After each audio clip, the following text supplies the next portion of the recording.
An ordinary city librarian, Charles, was unable to save his books and died, but the universe decreed otherwise and rebirth took place.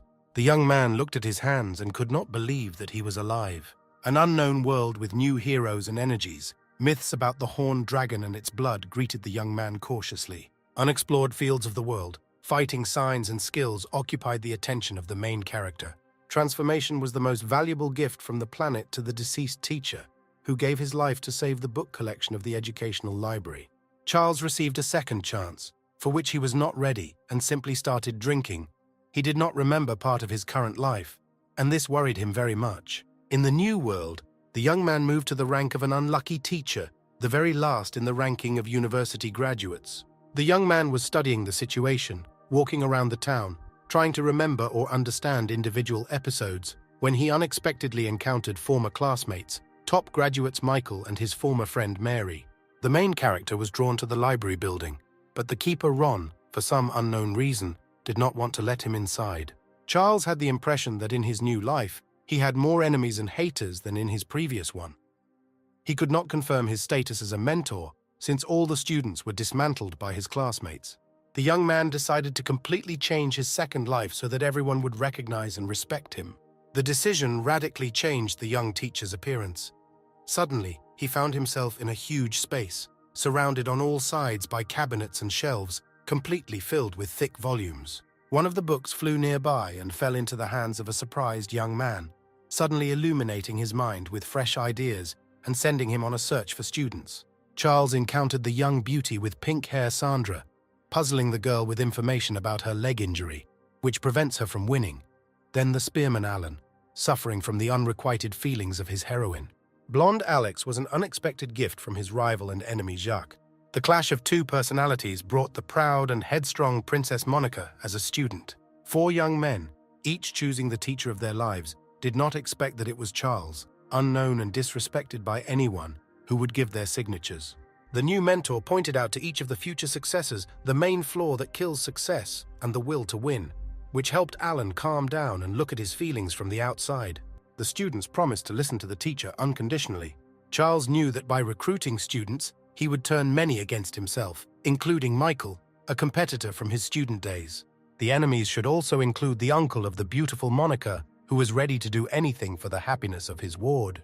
Sandra's brother was also indignant upon learning that her sister had gone to study with a failed teacher. Charles had to prove himself by force. Each of the relatives of the new pupils received their share of blows. The young man's former classmates also suffered. Morning came. The old but spacious teacher's house with a classroom was waiting for the first students. Long-haired Monica had no intention of changing the teacher she had chosen long ago, but the incomprehensible abilities of the unsuccessful teacher intrigued her. The girl agreed to be a student in order to find out the secret. The princess tried to find out the teacher's name, but he insisted on registering for the class.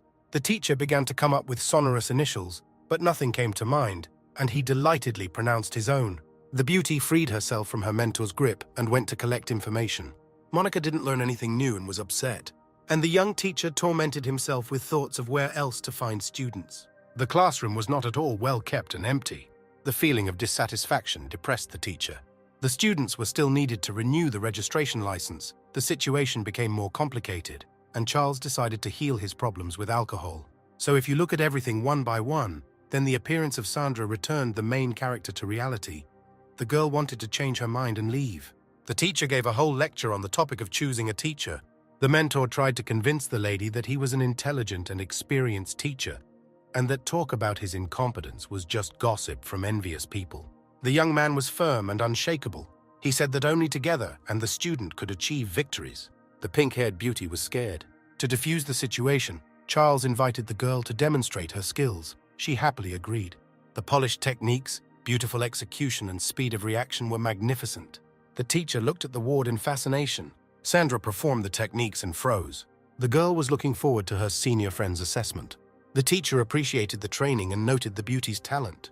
The student was disappointed because the mentor did not notice the leg injury, which prevented her from moving fully. Charles was upset. He did not understand how he missed such an important fact and tried to smooth the situation over. Sandra became interested in who and what could help her. The young teacher instilled hope in the girl, and this is one of the main conditions for victory. The beauty's eyes shone and she smiled. The main character convinced the future student that there were very few teachers who could help her, and he was one of them. Charles said that he is currently recruiting a small group of students and classes will begin soon. The plan worked, and the girl asked to register her for the course. The guy immediately took out the registration plate. The agreement was signed. Charles now had the first official student on his list. The young teacher reminded that classes would begin in the coming days. The joyful girl ran to share the information with her relatives.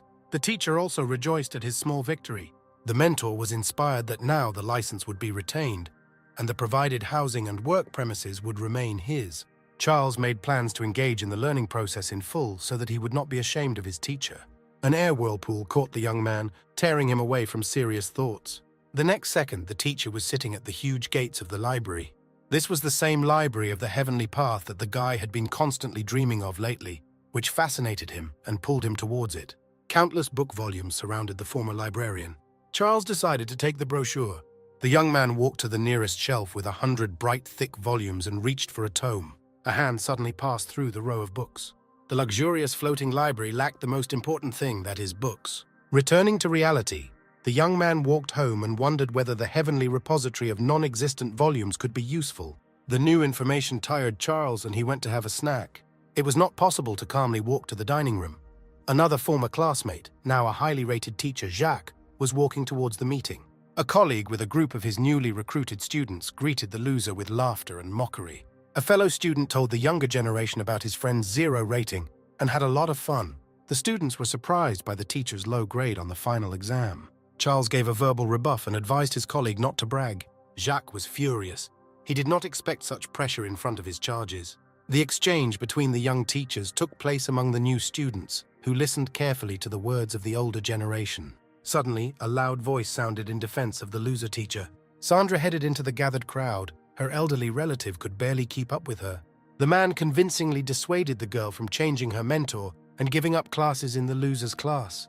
Jacques took advantage of the situation, laughing that before she had even started studying, the girl was going to leave her master. Charles intervened in a dispute between a young student and a relative, asking whether her desire to leave the class was correct. Sandra did not want to offend the new teacher and did not know what to answer. The young man decided to blackmail him, explaining to his relative that if she refused to study, none of the teachers would want to take the girl in. The main character was afraid of missing his only chance and persuaded the couple to change their minds. The malicious Jacques intervened in the conversation, declaring that he would gladly take the girl to study with him. The young men quarreled and decided to arrange an open competition among themselves to attract students. Jacques was confident in his abilities. Charles had no choice but to agree, so as not to lose his only pupil. Students and teachers gathered in the schoolyard to watch a rare sight.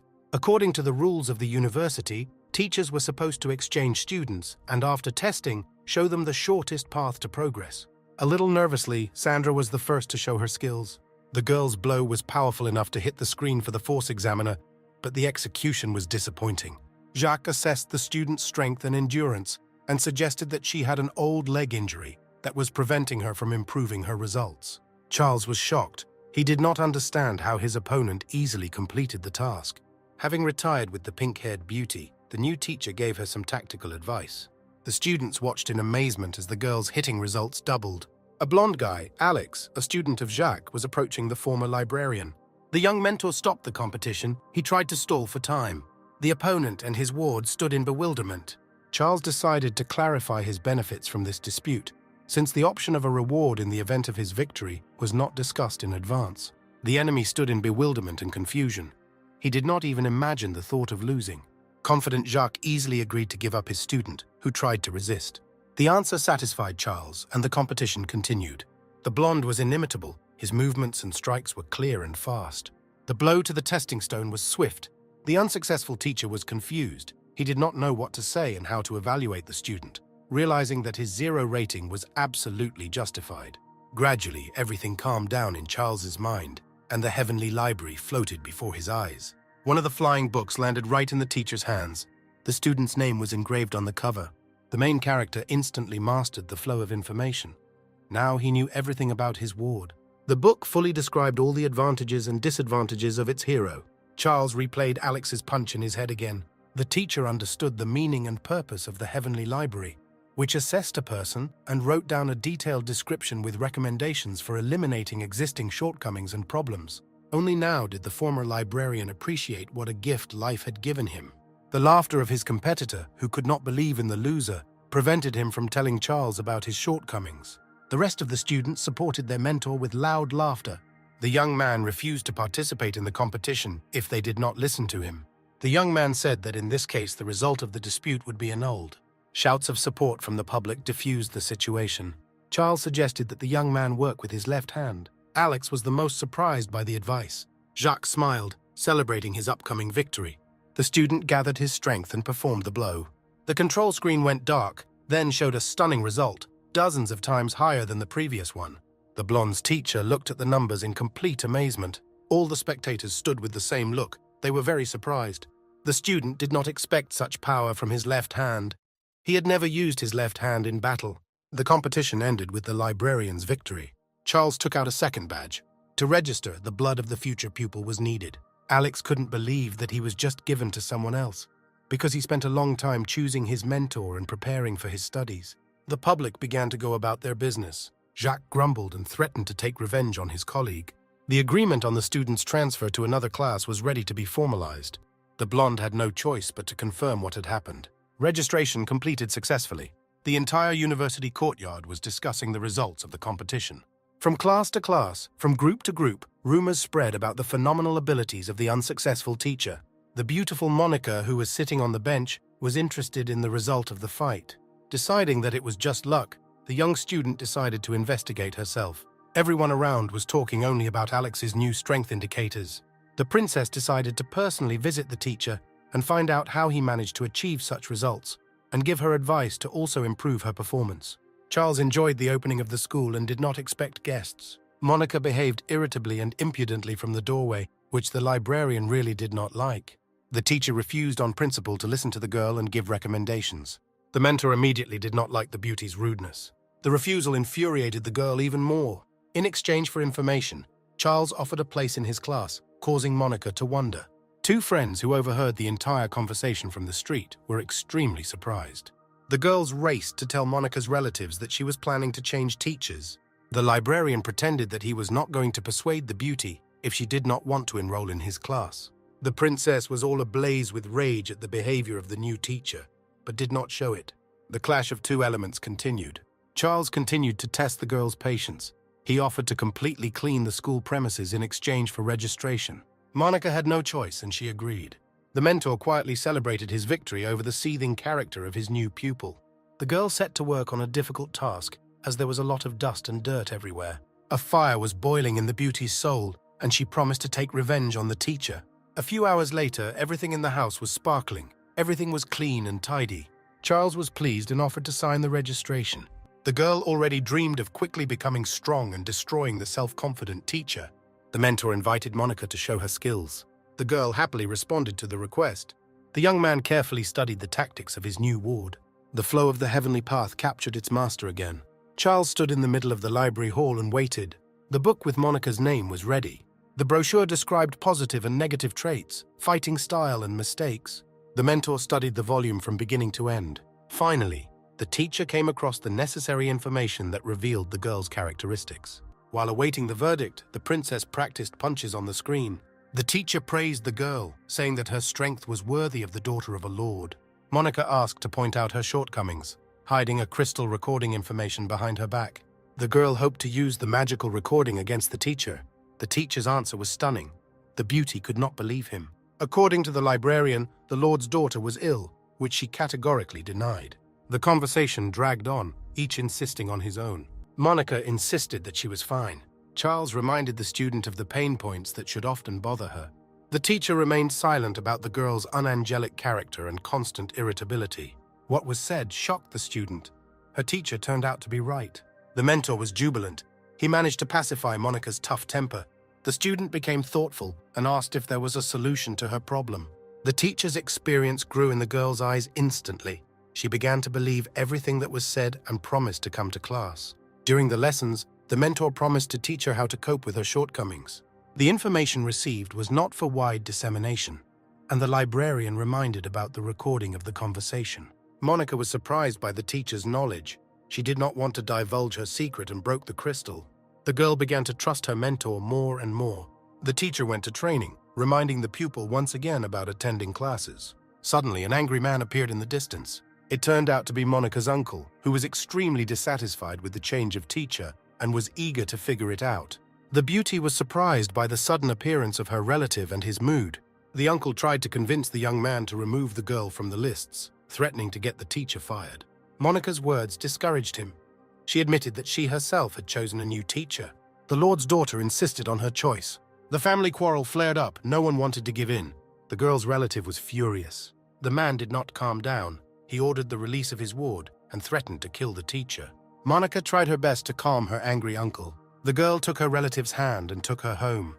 She already began to fear for her mentor, knowing the character of her relatives. The young man did not understand anything. He was simply recruiting students. Where did such hatred from others come from? At this time, two teenage friends walked near the fence of Charles's school, talking loudly. The guy with the spear was clearly upset. He was denied enrollment in the training class and had to wait for the next enrollment. The interlocutor tried to calm him down. Seeing the school sign, the boys perked up. Friends looked into the yard and entered the classroom. The furnishings seemed very old to them. The teacher sat at a large table at the end of the room. A friend asked his shy friend with a gun to accept the boy into school. Charles was very happy, but the young man had no choice. The rest of the mentors had already completed the recruitment of students. The guy with the spear was called Alan. He really looked upset. The teacher asked the young man to show his skills, and the boy struck the examiner's screen with all his might. After demonstrating the techniques, Alan waited for the mentor's recommendations. The boy was surprised that the teacher was thoughtful. It seemed that he did not observe his actions at all. The spearman was even more upset. He thought that no one needed him, and the year was lost. Suddenly, the silence was interrupted by the teacher's voice, revealing the secret of the young man's condition. Alan was surprised. He hid his personal problem from everyone. Even his best friend did not know about it. The librarian said that we need to think more about the future and not live in today, in which the guy is stuck. The mentor pointed out that the blow would be much stronger if the young man was more focused and attentive. The fact that Alan was in love was revealed. The unrequited feeling was the cause of his depression. Charles said that emotional state plays a key role in life and influences success. The instructions were short, but very useful for both friends. The teacher explained that almost everything in life depends on the young man himself, and only he can change the situation. The teacher reminded the guy of the phrase of the mentor of all times from the Book of Wisdom, instilling confidence in him. The young man's consciousness cleared. He began to think. Now Charles only had to look at the result of the recommendations, and he directed Alan to the screen to consolidate his success. The boy was mentally prepared for a new test. The force of the blow was impressive, and both boys were completely confused. The boys did not expect such a result. The friend couldn't believe his eyes. Alan improved his performance more than twice. The young man thanked the mentor for the recommendations and asked to enroll him in the class. My partner was worried in his heart that he didn't get into this school. The teacher's name confused the boys. They had already heard about his ranking at the university. The laughing mentor confirmed their terrible guess. The guys didn't know what to do. They didn't understand how a person with such low grades could be so wise. Charles told them the reason for his achievements, clarifying that the heavenly library was guiding him along the right path. Alan, in gratitude for this advice, signed up for classes and promised to come to school in the morning. Friends went home to share their news. The main character was jubilant. He already had 4 students. The registration tokens ran out, and the young man went to the administration building to get more tokens. The teacher was wondering why he only got 4 cards. Apparently, those around him did not expect great results from him. Walking towards the librarian was his first teacher, who currently held the post of head of the logistics department and the responsible registrar of the institution. The man was accompanied by Charles's former classmates. The sight of the approaching company did not please the young man. They had humiliated him at school, and judging by their mood, they were ready to continue their old entertainment. The main character tried to calmly explain the reason for his appearance in the administrative building, asking for new tokens. The information about the recruitment of 4 students made people laugh very much. No one believed Charles's words. The young man suggested checking the database and making sure he was right. The former student and the head of the department argued who would be right. Charles suggested that the loser receive 3 slaps on the wrist as punishment. The administrator was very pleased with the option. He happily agreed, anticipating the imminent entertainment. Former classmates were happy to add a few more blows. The register of registered students lay on the counter. The youth began to study the document. With each page turned, the young men's surprise increased. In the account book, the young mentor actually had 4 students. The first teacher personally double-checked the notes and turned purple with indignation. Reading the students' details, the chief registrar's complexion became increasingly darker, the names impressive with their high status. The head of the department did not believe that the children themselves came to the loser's school. He accused his former student of deception. Charles was unperturbed. He knew that everything was fair. The agreement about the loser getting a slap in the face was forgotten, and the 4 enemies threatened to beat the young man. The long-legged, handsome man, who considered himself a genius and was very proud of himself, was especially indignant. The administrator sent the guys to deal with the loser in his place. In less than a few seconds, one was already lying on the floor in a pool of blood. None of the vile attackers understood how this happened. The main character was ready to repel the next blow. The remaining 3, forgetting about honor, rushed into battle. It took the librarian a moment to mentally focus on each of the offenders. Magic manuscripts revealed the secret flaws of enemies. The knowledge gained was beneficial, and the opponents fell one after another. With one blow precisely on the target, Charles put the attackers out of action. The former mentor, who did not believe in his ward, was especially hard hit. The offenders who received what they deserved had difficulty getting up from the floor. Charles explained that to defeat an enemy, strength is not enough, knowledge is needed. The young man said that everyone has special life points on their body, touching which can even kill a person. The enemies did not understand what happened to them and how a weak classmate was able to defeat them, deciding that it was just luck, so they again began to threaten with violence. The head of the department threatened to fire him because a young teacher attacked and beat an official in a university building. Charles had to use additional secret knowledge acquired in the Heavenly Library. He reminded the administrator that he had stolen jewelry from a high-ranking person and given it to another. A librarian accused a former classmate of poisoning his brother in order to take over his business. Now everyone present in the room was truly shocked. The enemies crawled to the young man on their knees, asking for mercy and silence. The main character warned that he did not want to understand the past, but if he was disturbed, he would definitely pass on the information to higher authorities. The head of the department personally allocated a whole box of registration tokens to the young mentor. Satisfied, Charles went to his school. The young man mentally thanked the Library of the Heavenly Path, which once again saved his honor and life. Passing by a reservoir, the mentor saw that on the shore a fat man was slowly moving towards the water, about to die. 2 friends tried to dissuade him and pulled him away from the edge. The forces were unequal. The overly plump teenager dragged his friends into the water. They could not cope with him. One of the friends grabbed onto the other, and the chain headed straight into the lake at a confident pace.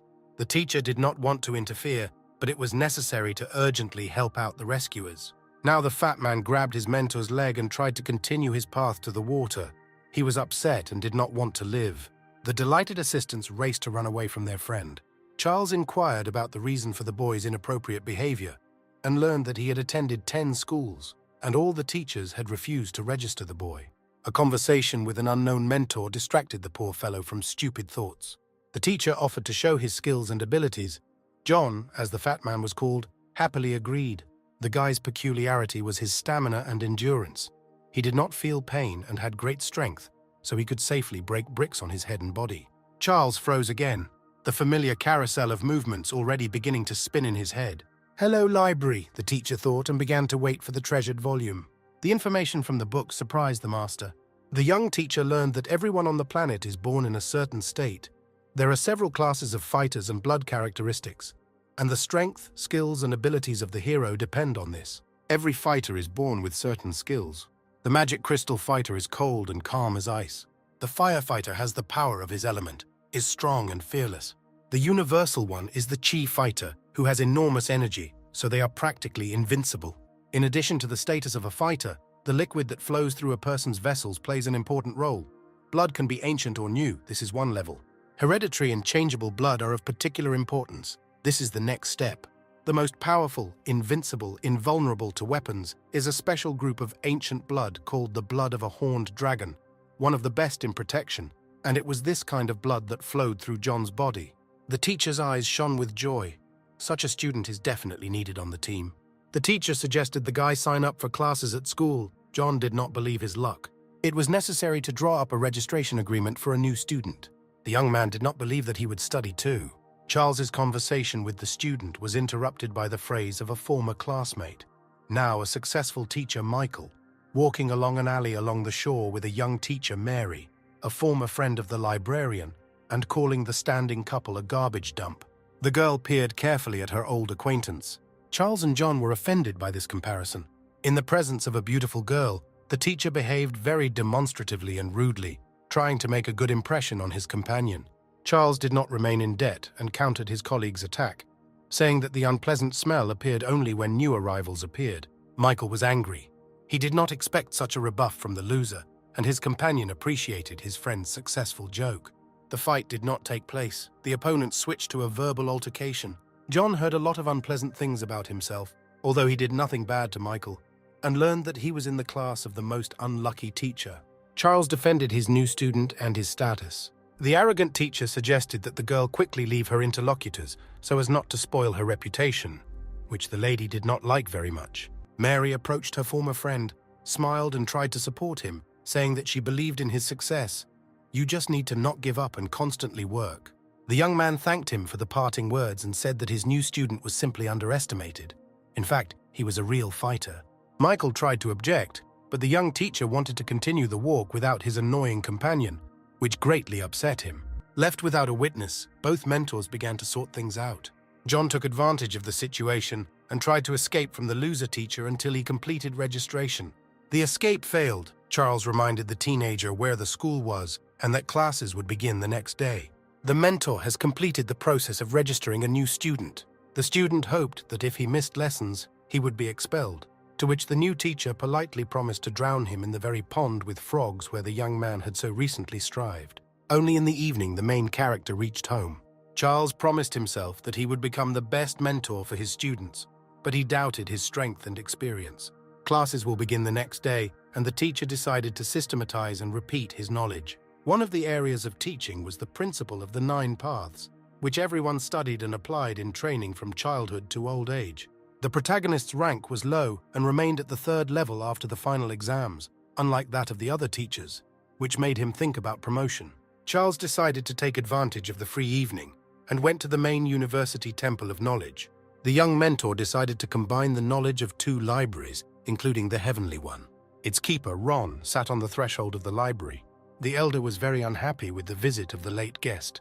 The young teacher asked to be allowed to study books on martial arts. The university library was very large and contained hundreds of thousands of volumes. Charles found the desired department and began leafing through the brochures one after another.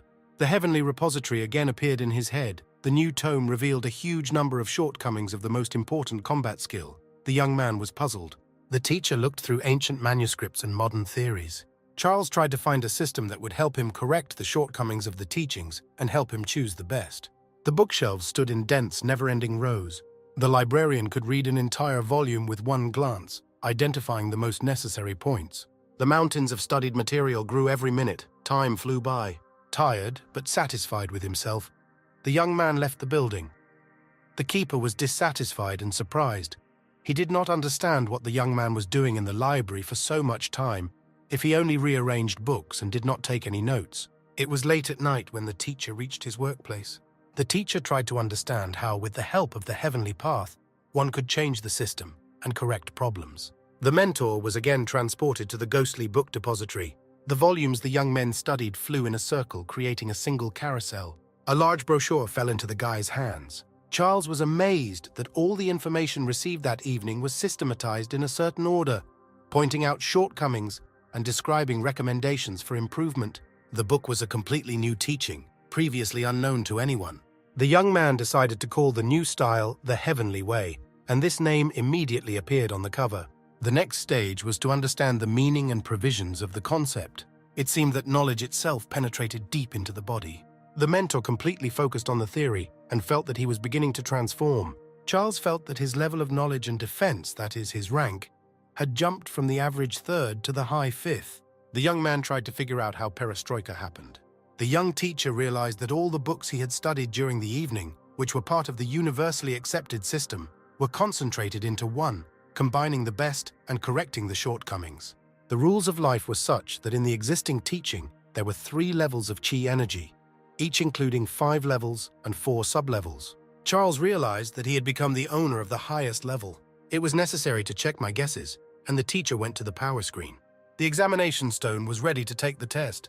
Gathering energy, the young man made a throw. The force of the blow was extremely powerful. Not believing the result, the librarian doubted the serviceability of the equipment.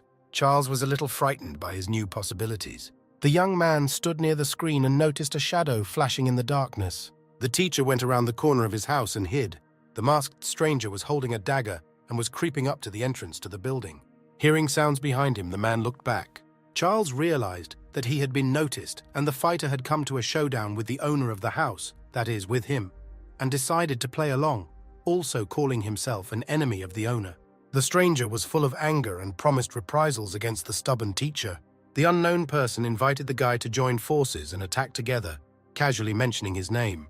The volume from the Heavenly Library immediately appeared nearby. The young man learned the level of rank and defense of the enemy, his weaknesses, and was determined to defeat the uninvited night guest. The men approached the gate. Charles diverted the gunman's attention with a loud shout. Taking advantage of the confusion, the young teacher attacked his enemy. The stranger, who did not expect the blow, fell and received a series of blows from which he could not defend himself. The librarian easily won, because he knew the weaknesses of the enemy. A few more fighting movements and the stranger finally surrendered. His strength left him. Charles hatched a plan to divert suspicion from himself. The young man casually mentioned the name of his ex-girlfriend, hinting to the enemy about his involvement with classmates and successful young teachers, saying that he himself would deal with his offender without outside help.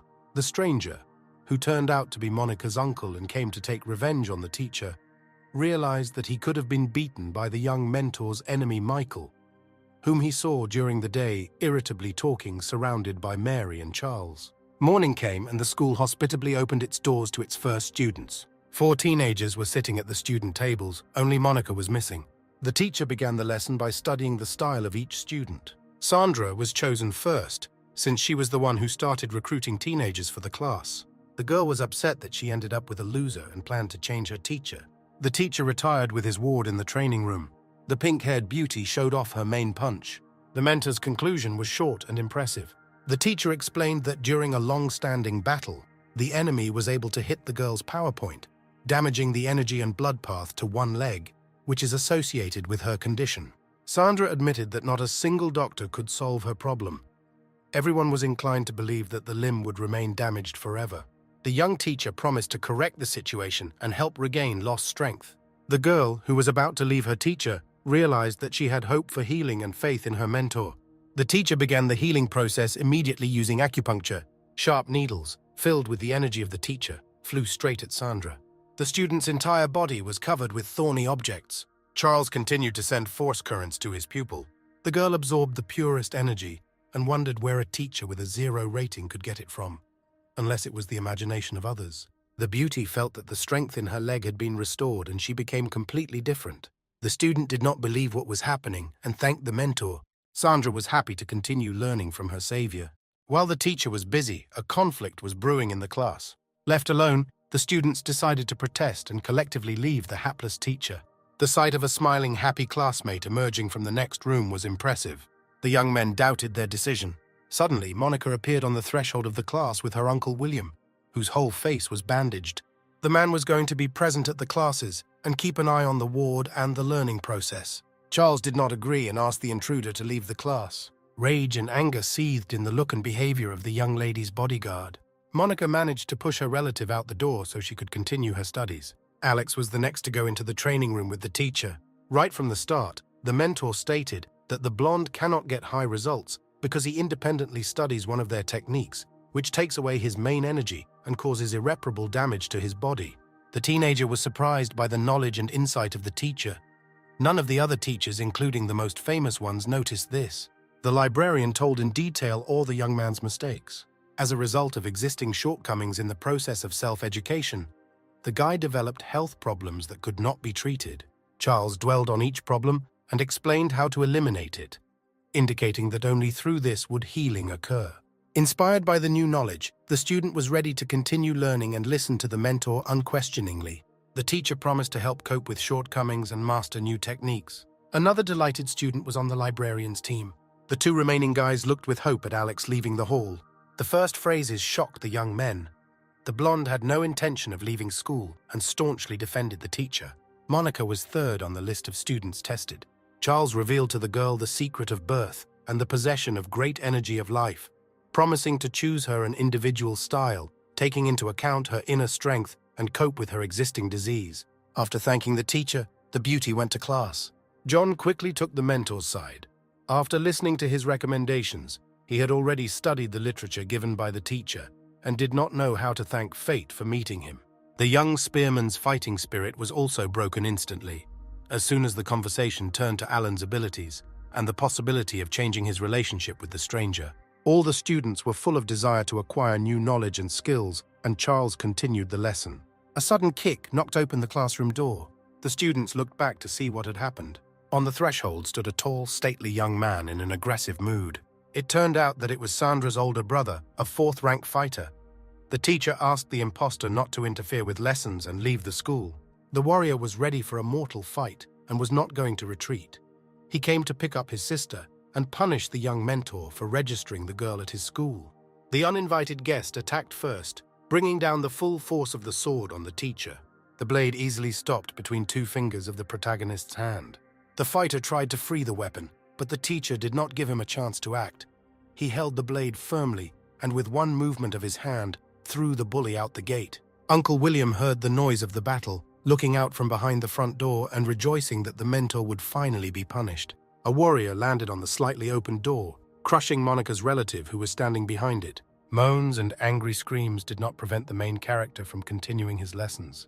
The teacher easily dealt with the attacker, in fact demonstrating his true strength. The students were amazed. They did not expect a quick victory from a mentor with a 0 rating. The injured relatives of their charges, holding their broken heads, reasoned how a third-rank warrior could show such a high level of combat. While classes were going on, 2 former classmates of Charles, meeting in the administration office, discussed how their loser colleague would teach children if he did not have the necessary knowledge and skills. After consulting, Michael and Jacques decided to attend the librarian's lesson. Approaching the school, the young teachers saw familiar, respectable men from noble families. Relatives complained to the young mentors that their wards were deceived and illegally forced to attend school. Charles told his students about his new teaching, comparing it with the past, analyzing its advantages and disadvantages of the previous one. The children were happy and listened carefully to every word. The students could not believe that they were so lucky to have a mentor. The new guests interrupted the lesson again.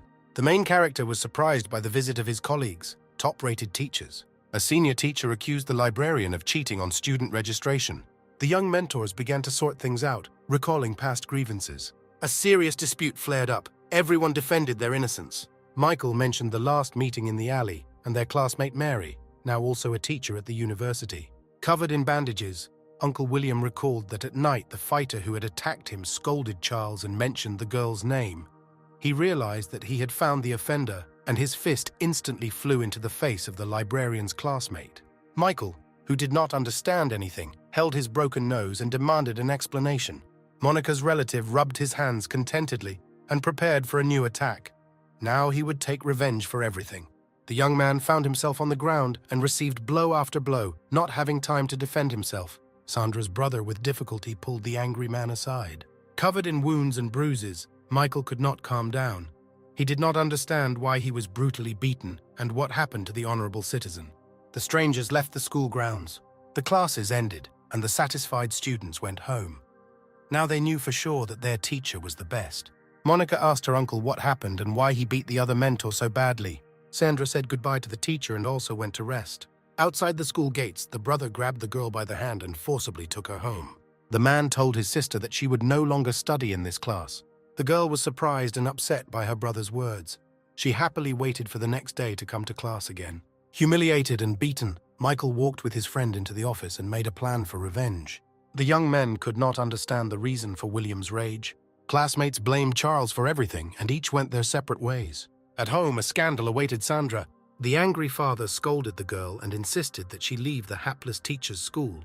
The head of the family promised to transfer the girl to another class. Numerous relatives supported their relative and reproached the ward, who desperately and hopelessly tried to protect her mentor. The relatives did not calm down, not paying attention to the child's words. Sandra could not withstand the pressure and shouted to silence everyone. The father told the girl that if she returned to school without his consent, he would no longer let her into the house. Realizing that words were useless, the pink-haired beauty decided to actually show her strength by approaching the home column of power. The kick with both feet broke all screen records. The relatives froze in amazement. They saw with their own eyes that the girl was healed and full of strength. The head of the family was most surprised and delighted. He knew how many healers had tried to cure the child. The father began asking his daughter what they were doing in class, what they were studying, and gave advice to Sandra not to leave the teacher. The day was hard for Charles. In the evening, he decided to continue studying literature and went to the university library again. He wanted to become the best teacher for his students, and this required knowledge. Guardian Ron sat in the same place and did not allow the young man to enter. When Mary approached the library, the elder immediately let her into the hall. The young teacher was indignant because he also came for knowledge. The ex-girlfriend unexpectedly supported her colleague, and the guard had no choice but to let both visitors in. Without paying any attention to the intercessor, Charles hurried to the books. The teacher did not expect such a zeal for knowledge. He hoped to communicate with the young man. The young mentor realized that there might not be a next time, so he had to have time to study all the available literature. Seeing a colleague engrossed in volumes, Mary was tormented by the question of why the custodian did not want to let the teacher into the library. The girl decided to keep an eye on Charles and find out what he plans to do here. The young man enthusiastically leafed through book after book, not paying attention to those around him and not noticing anything. It was night. The visitors did not leave the book depository building. Mary, not seeing anything reprehensible, also began to read. After analyzing the information obtained from the manuscripts, Charles realized that he had found a training method for Monica. The young man was surprised that several hours had passed, and his classmate had not yet left the reading room. On the way out, the young teacher was detained by Ron. He didn't like that Charles was just rearranging the books, without delving into the essence and without taking notes. He didn't know that the young man only needed a few seconds to master the material. The elder was indignant, accusing the guy of laziness. The main character said goodbye and said that he would not return again, as he had mastered all the literature available there. Mary, who came out next, stopped the teacher. The girl wanted to check on her colleague, who had not been paying attention to her all evening, and asked her to explain an ancient recipe, deliberately changing the text. The main character pointed out the mistakes made by the teacher and the place where the necessary information can be read. The former classmate was extremely surprised. The answer was correct. Ron, who heard the conversation of the young people, also decided to examine the young man. To the keeper's question, Charles not only gave a complete answer, but also expressed his interpretation, drawing conclusions. The test was passed perfectly, and the young teacher sighed calmly. Not believing the accuracy of the young teacher's answer, the custodian and the girl went to the reading room to find the necessary volumes and make sure the young man was right. The information found completely shocked the elder. Mary caught up with her colleague and, as compensation for her mistrust, invited him to dinner. Hungry Charles could not resist the girl's proposal. Classmates walked through bamboo alleys into the city. Along the way, the main character analyzed what he read, discovered a new meaning of ancient teachings and techniques, suddenly realizing that his transformation was taking place, and he was mentally moving to the next level of the mind. Mary also noticed the change in the young man.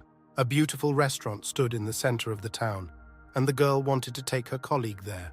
Charles was surprised. He had never been to such places. The couple who came to dinner were seen by the young man's old enemies sitting at the table. Michael repeatedly invited the beauty to his favorite establishment. She always refused, and now she is going with the loser to the table.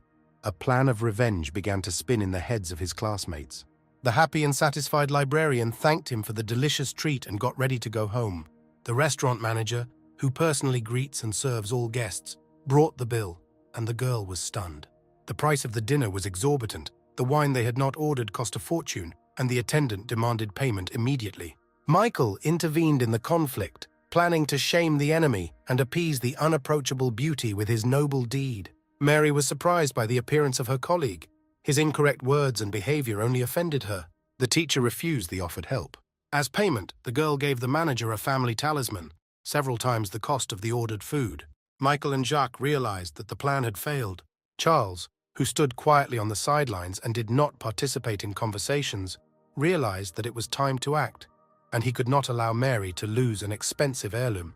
The main character accused the restaurant workers of deception in preparing gourmet dishes and their cheap counterfeiting.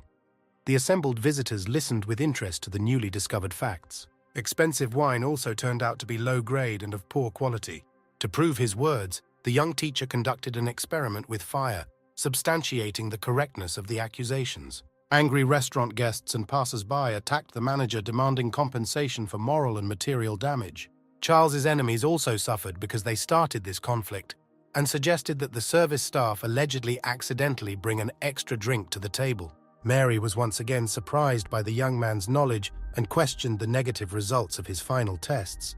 The young man mentally thanked the heavenly path for his help. The argument was won and they got dinner for free. Having said goodbye to his colleague, the main character headed home. The girl caught up with the guy to thank him for saving the family treasure. She could not understand why he did not pay any attention to her. The couple's conversation was again interrupted by the offended Michael.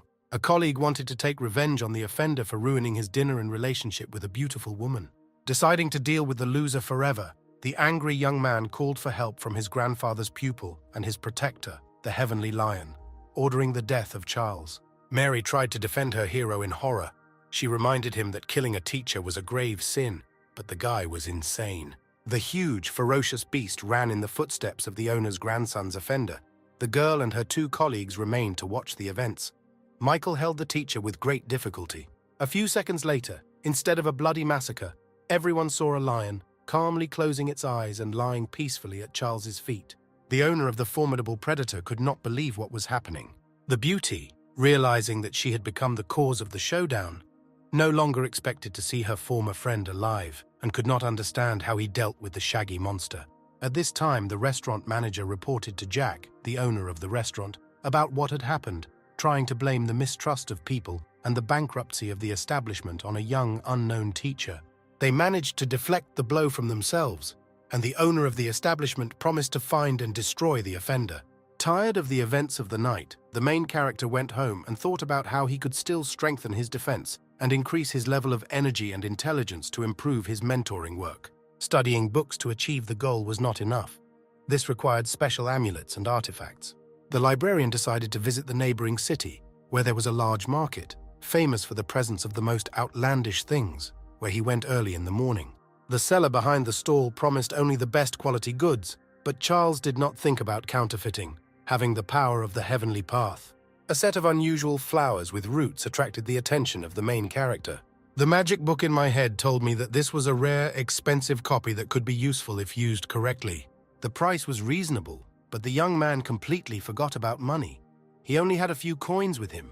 The seller categorically refused to reduce the price, and the teacher compromised by offering a deal. Charles revealed the merchant's secret illness and promised to instantly cure him of his illness. The young man agreed and fulfilled all the teacher's conditions.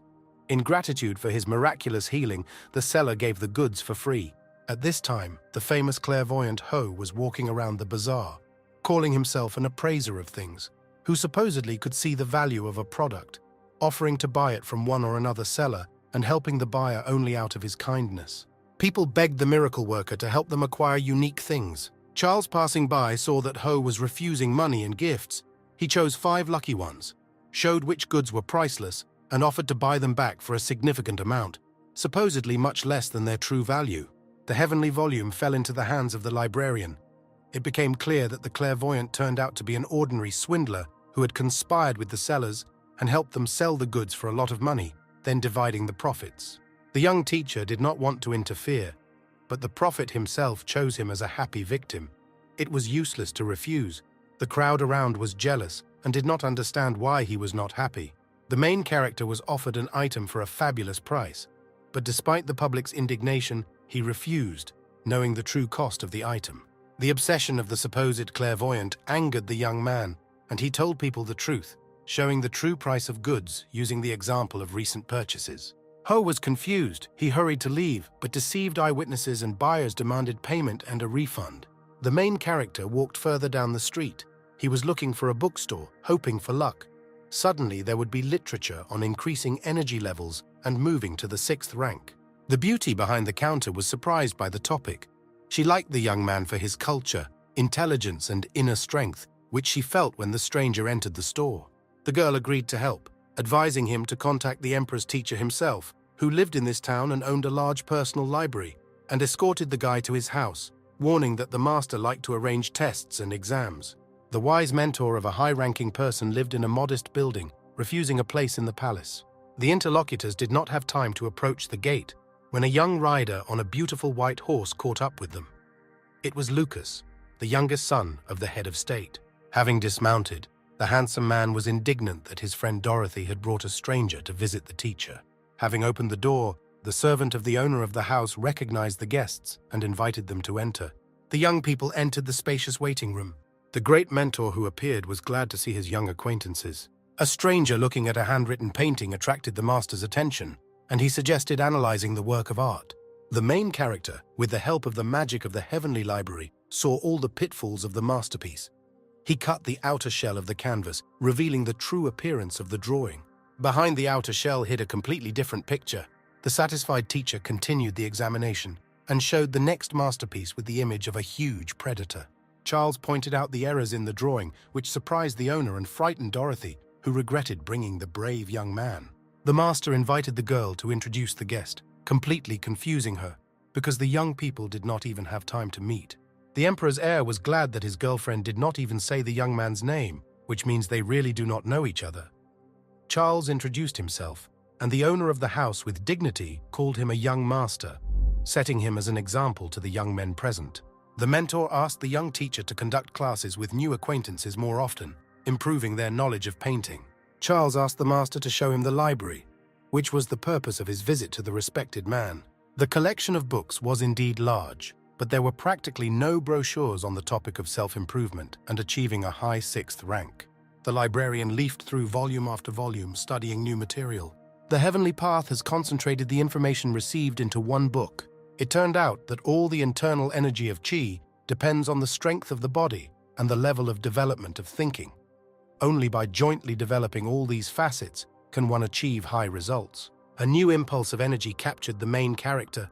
He realized that a restructuring had occurred, and thanks to new knowledge, he moved to the next level.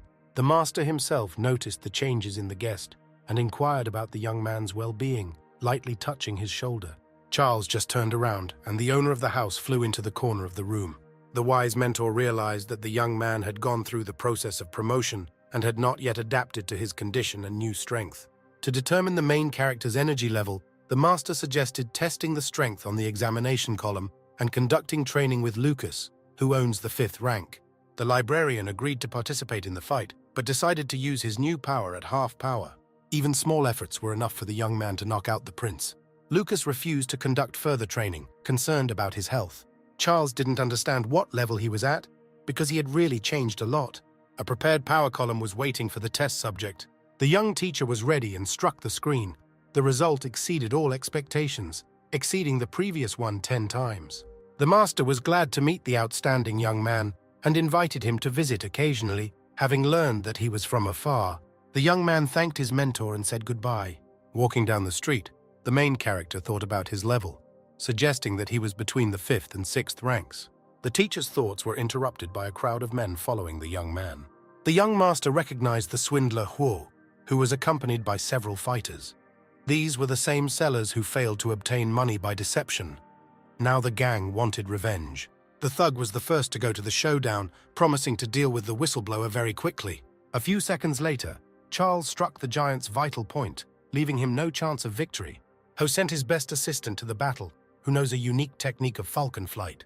The main character was ready for the next attack and easily repelled the blow. As a result of a short battle, out of 5 enemies, only the leader remained. Charles's advantage was undeniable. Ho did not escape the fate of his assistants and received his share of punishments. The fraudster begged the young man not to kill him, promising a reward for his life. The liar gave the young teacher an emerald ring. The library revealed to its owner the secret of the decoration given by supposed clairvoyance. The thing was a portal to the storage of jewelry obtained by Ho through deception and lies.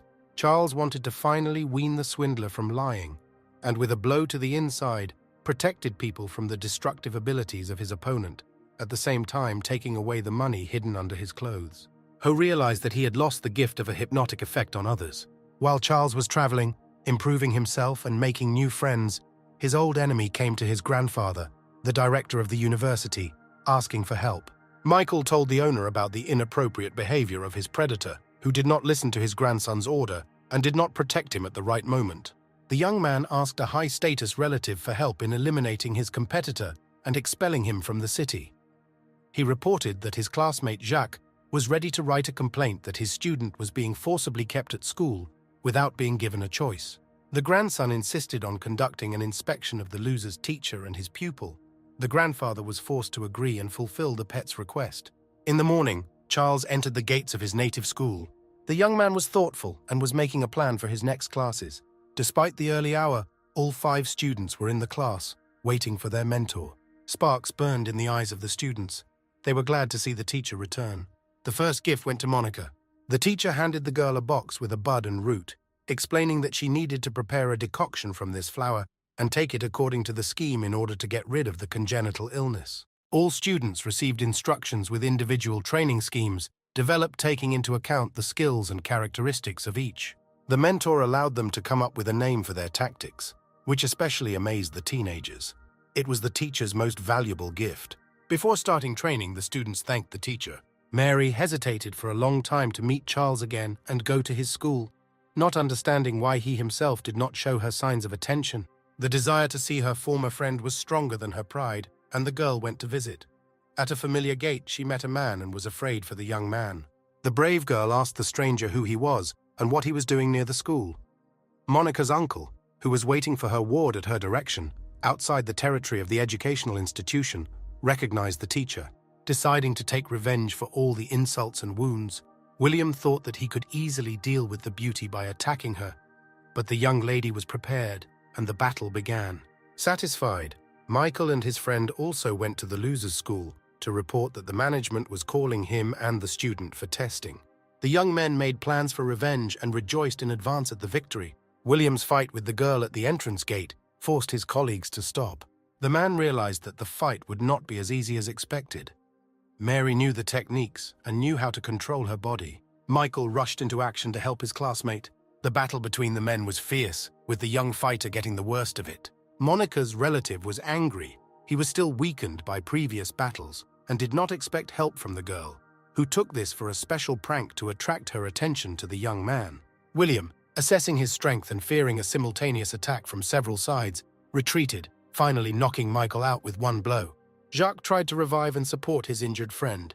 A dissatisfied Charles appeared and asked what the uninvited guests were doing at the gates of his class.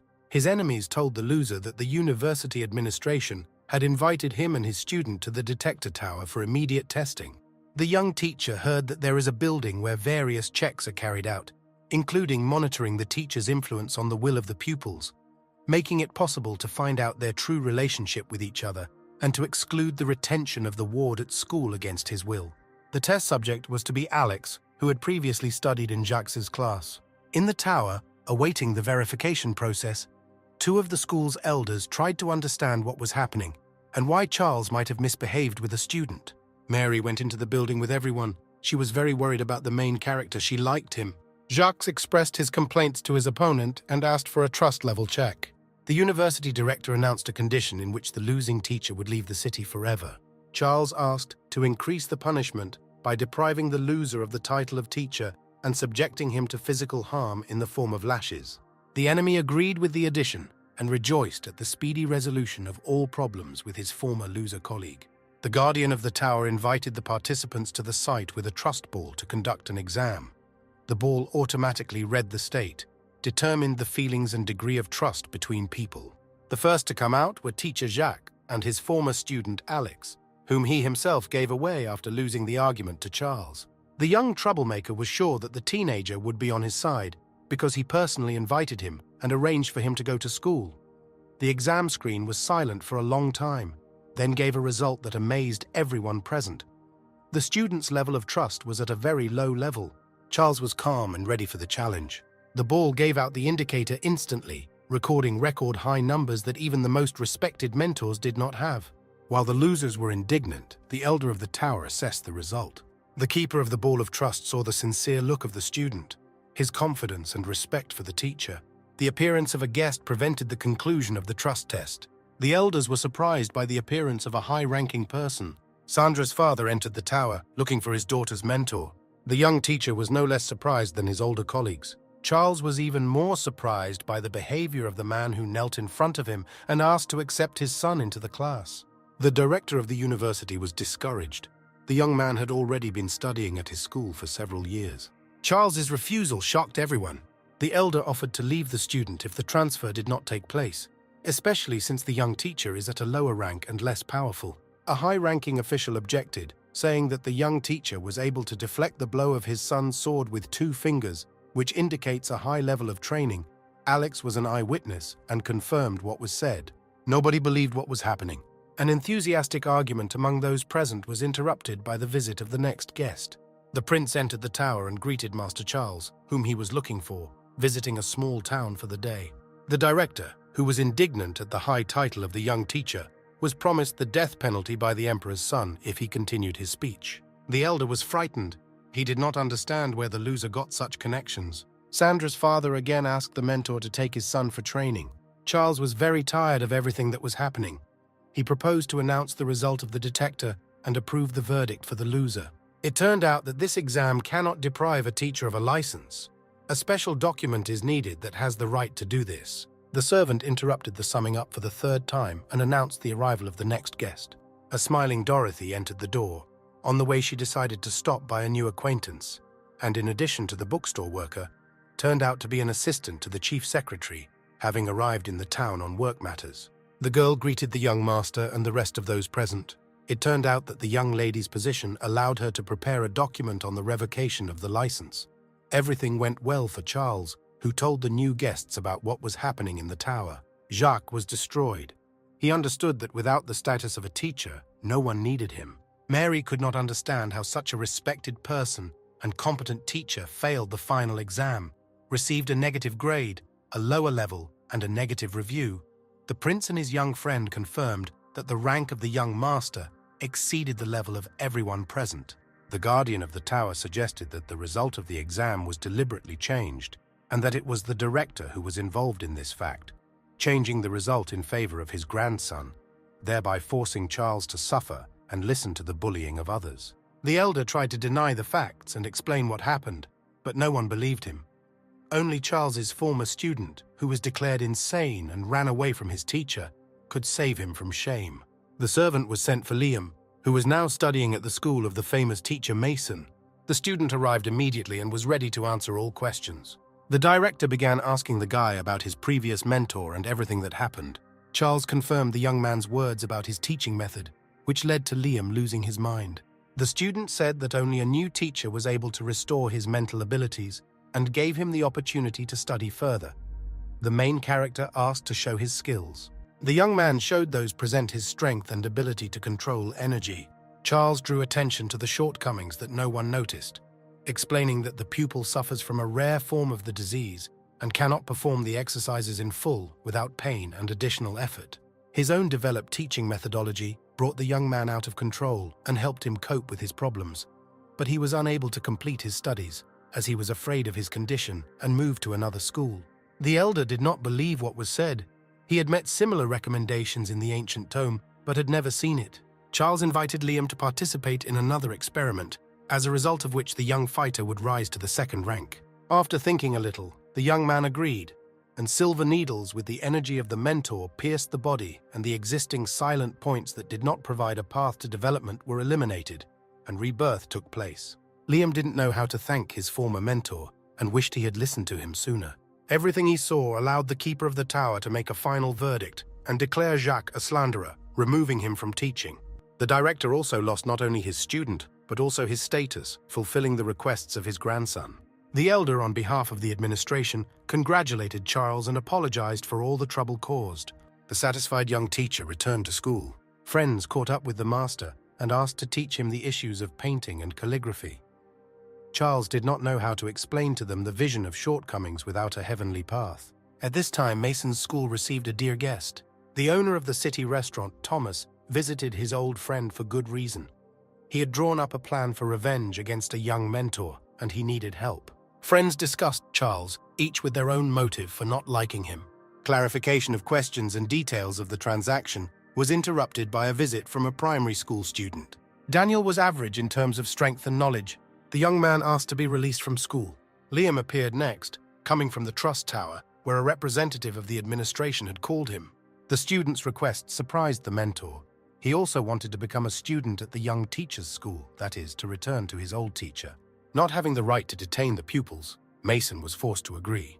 When the former students left, the teacher invited his best student, Noah. The experienced mentor was very angry. He decided to organize an exam to evaluate teaching activities, the winner of which would get all the students of the losing side, and sent his student to convey an invitation to the test. It was day. The teacher and his ward had not yet returned from the tower. Charles's students were worried about their teacher. Suddenly, the door to the classroom shattered into pieces, and an unknown red-haired young man appeared. The guy introduced himself as a student at Mason's best school. Noah asked to pass on the invitation to the exam to the loser teacher and advised them to refuse the test, since their teacher had no chance of winning. The outraged students tried to defend the honor of their beloved teacher in battle, but the red-haired one in turn scattered all the inexperienced fighters. Charles and Alex were returning from testing and managed to catch the enemy. Noah boasted to the young teacher about his successes, who announced his acceptance of the invitation and offered a bet with a big win to the winner. The main character gathered his charges and convinced them to take part in the battle, guaranteeing them an easy victory. The teacher showed 3 basic simple techniques. The students did not believe that this was possible, but agreed to fight. The result was the complete defeat of the enemy. Each of the 5 pupils easily dealt with Noah, who did not understand how this could happen, because he had just dealt with them and now owed a large sum to everyone and to restore the broken door. The pupil, covered in bruises and wounds, came to Mason, who did not expect to see such humiliation of his beloved ward. The wise teacher listened to a detailed story about what happened. He guessed that the reason for the quick victory was not simple techniques, but the vital points that the opponents influenced. He realized that Charles was not so simple, and he needed to prepare thoroughly for the exam. Mason's acquaintance, a teacher from a nearby school, Olivia, visited him to share the news, saying that the director had been fired and was under investigation, and his unsuccessful mentor had emerged victorious in the Trust Tower exam. The head teacher's class was excited. The teacher was determined to win the upcoming exam and asked for help from the students, who of course supported their hero. After class, Alex shared with his friends the events in the administration building, telling many interesting facts about their mentor, worthy of respect, and his friends, making them once again convinced that they had chosen the right teacher. Charles was thinking about a plan for victory. He was confident in everyone except the fat man, and found a clue in the heavenly library, learning that he needed to activate the dragon's blood, which was given to the young man at birth. Of the 3 activation methods, only one was fast and safe, and the main character went to the city of pharmacists, not yet knowing whether he would be able to obtain the necessary knowledge and the title of pharmacist, how the process itself would happen, and what John would become, and whether his small team would be able to defeat the famous teachers in the exam and protect their students. A simple librarian, Charles could not save his books and died, but the universe decreed otherwise, and rebirth in another world took place. Another valuable gift was the Library of the Heavenly Path, which creates books based on identified shortcomings. The main character is embodied as a young, unsuccessful teacher who, despite numerous obstacles, managed to recruit 5 students and put his soul and knowledge into them, preparing his own combat doctrine for each. The unexpected victories and successes of the young mentor haunted the famous teachers, and the best of them, Mason, sent his student with an invitation to a student competition to evaluate the level of training and knowledge of the teacher, giving him a 2-week period for preparation. Charles selected individual training methods for his 2 young fighters. There was little time left. He urgently needed to find a way to activate the hereditary blood of the horned dragon for John, the most unprepared young man for martial arts. The Heavenly Library offered several options for solving the problem. The safest was the use of special herbs and pills, but this required money and the knowledge of pharmacists and alchemists. The young teacher had no finances, and he went to the Guild of Pharmacists to search for special literature to help his charges. The pharmacist's assistant said that access to book volumes was closed to a simple mentor. Only pharmacists could use special scientific tomes, and Charles had no choice but to study a new profile. Sweet Gloria, who dreams of obtaining the title of apprentice pharmacist and temporarily works in her uncle's house of knowledge, explained to the stranger that it is necessary to study a huge amount of literature on chemistry, herbs, and technology to pass the exam in the specialty. The young teacher was ready to immediately gain new knowledge, which excited the girl, who had been studying these subjects for several years. Charles was persistent and persuaded the beauty to take him to the owner of the local library. Gloria's uncle was friendlier and provided his literature to the young man. The owner of the study materials said that the pharmacy apprentice exam includes practical and theoretical questions. The main character enthusiastically began studying new topics that he didn't even know about before. Time flew quickly. Finally, all the volumes were read, a certain scheme took shape in his head, and the young man was ready for the test. The young man said goodbye to his new acquaintances, who were surprised by the behavior of the guest, who enthusiastically and quickly leafed through one book after another. Charles arrived for the exam. 3 candidates for the title of apprentice pharmacist were already sitting at their tables, all waiting for the teachers. At the appointed time, the chief pharmacist appeared with his assistant, who handed out tasks. It was necessary to answer theoretical questions and describe the plant provided in the practical part. There were a lot of questions. The young man set about completing them. 100% of the tasks had to be solved. The library of the heavenly path did not disappoint. All the new knowledge that had just been put into it was combined into one volume. Charles enthusiastically began the exam. The pen could not keep up with its owner. Chief Pharmacist William was surprised by the quick response of the unfamiliar young man, who was the first to pass all the written assignments. The high level of preparation and correctness of the decisions puzzled the examiner. The questions were difficult, and he did not believe that this was possible. The subjects were anxiously awaiting the results of the test. For those who passed the first stage, a practical part awaited. 3 people passed the theoretical questions, including Charles. The time has come to test the young men's knowledge of plants. The main character received a very rare specimen of a medicinal flower, but the heavenly path quickly determined its type and characteristics, and the task was completed. Charles was surprised when the examiners reported that he had failed the practice and failed the test. The young man insisted on reviewing the results and proved he was right. The famous pharmacists were amazed, admitting their defeat. The main character was given a special badge and the title of apprentice pharmacist.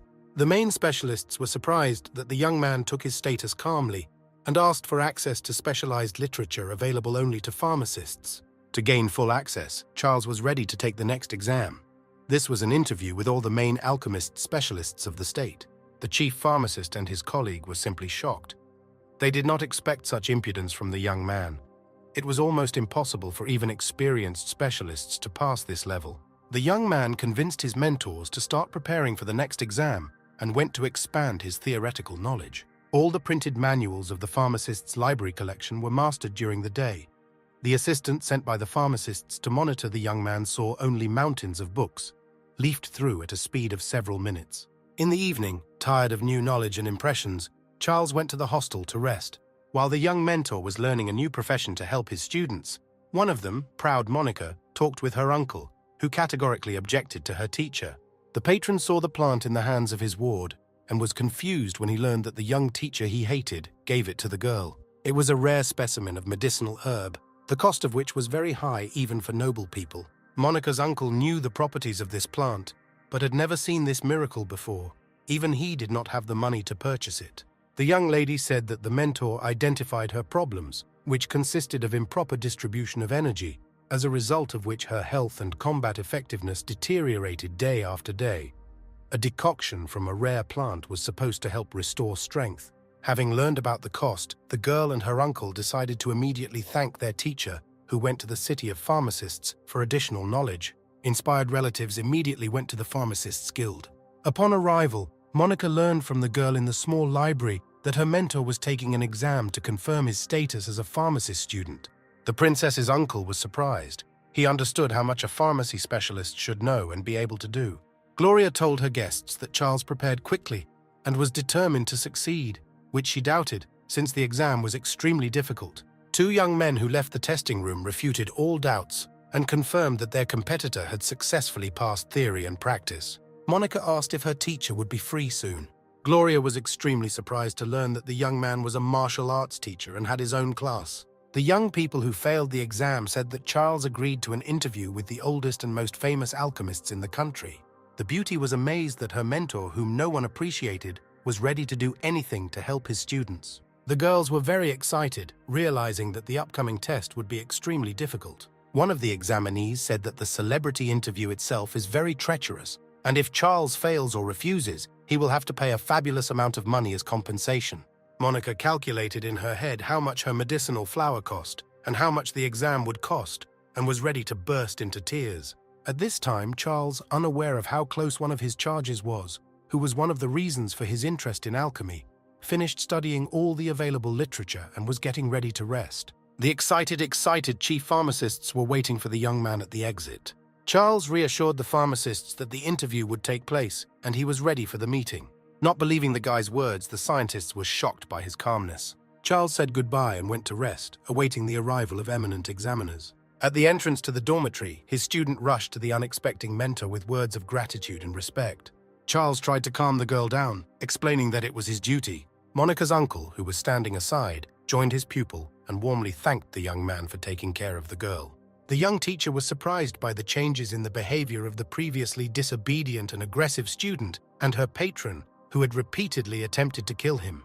Charles once again told the girl that the students are very important to him, and he is trying to do everything possible for them. The Heavenly Path Library continued its work, preparing new information based on the knowledge gained. The next volume, including pharmaceuticals, was ready. Monica's uncle offered to partially compensate for the cost of the medicinal plant given to his ward, offering Charles almost all his savings. The young mentor refused financial support, remembering that he got the flower thanks to his own knowledge and the help of the Heavenly Library, that is, practically free of charge.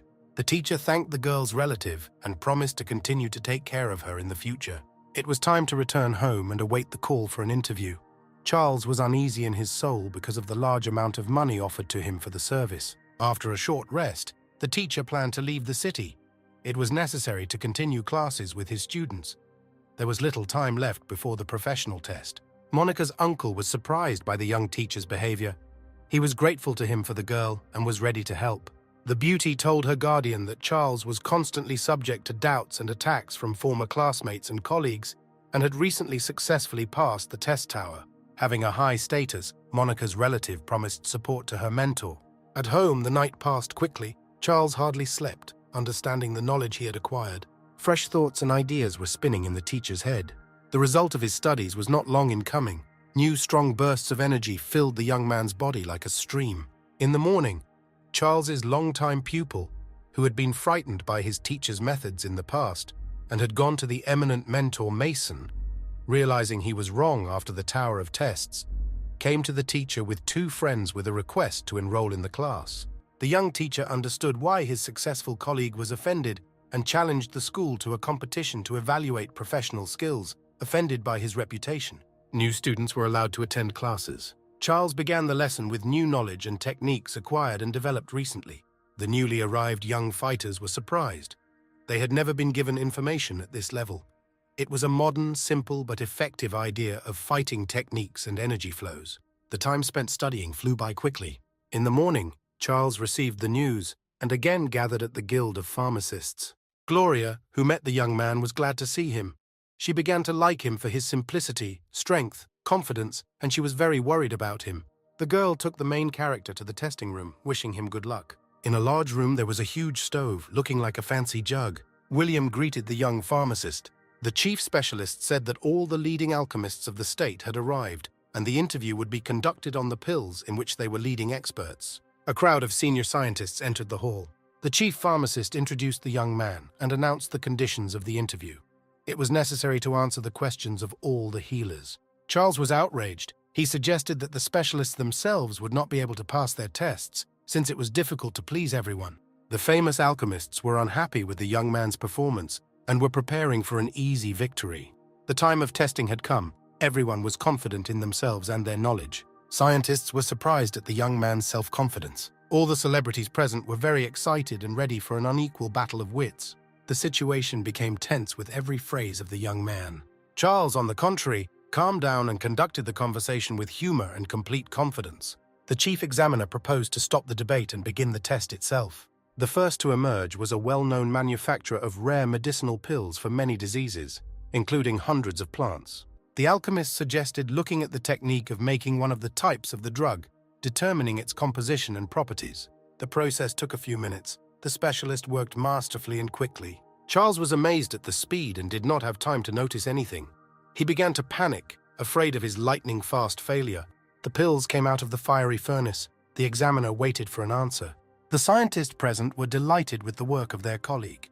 A moment of confusion, and Charles was ready to answer. The Heavenly Library quickly assessed the shortcomings. The young man approached the scientist and, so that the others would not hear, pronounced the name of the famous pills of another author, a duplicate of which was now prepared before the eyes of those present and passed off as his own, which was a complete disgrace. The first specialist was grateful to Charles for his tact and publicly admitted his defeat. The scientists present did not hear the answer and were amazed by their colleague's decision. The next alchemist changed his questioning tactics. The specialist offered to look at the technology for making pills and evaluate it. The furnace was red hot. The scientist's energy was united with the iron monster. The process was completed. The alchemist was waiting for the result. For Charles, finding fault was the simplest question, because that was the essence of the Heavenly Library. The young man focused on the manufacturing process itself, including the temperature regime, which was not taken into account when using various herbal infusions. The leading alchemist did not even think about temperature nuances and was shocked. Next, the main character drew attention to the unit itself. The stove was outdated and had defects that affected technological aspects. The Council of Elder Alchemists listened with bated breath to previously unknown information. None of them knew about such subtleties. Charles continued his scathing speech, saying that the composition of the fuel also affects the properties of the pills. All of these technological process shortcomings completely changed the properties of the drug and could lead to unpredictable consequences. It was hard for the famous alchemist to admit that the unknown young man was right. The composition of the resulting pill was also completely criticized by the protagonist. The herbs included in the manufactured medicine were incompatible, and for this reason could cause harm rather than benefit to the patient. This was Charles's next victory. Shocked scientists did not believe what was happening. The oldest experts made a bunch of mistakes. The upset famous pharmacist was most upset. He devoted his whole life to pills, but it turned out that he was wrong. The scientists were worried, but it was decided to continue the test.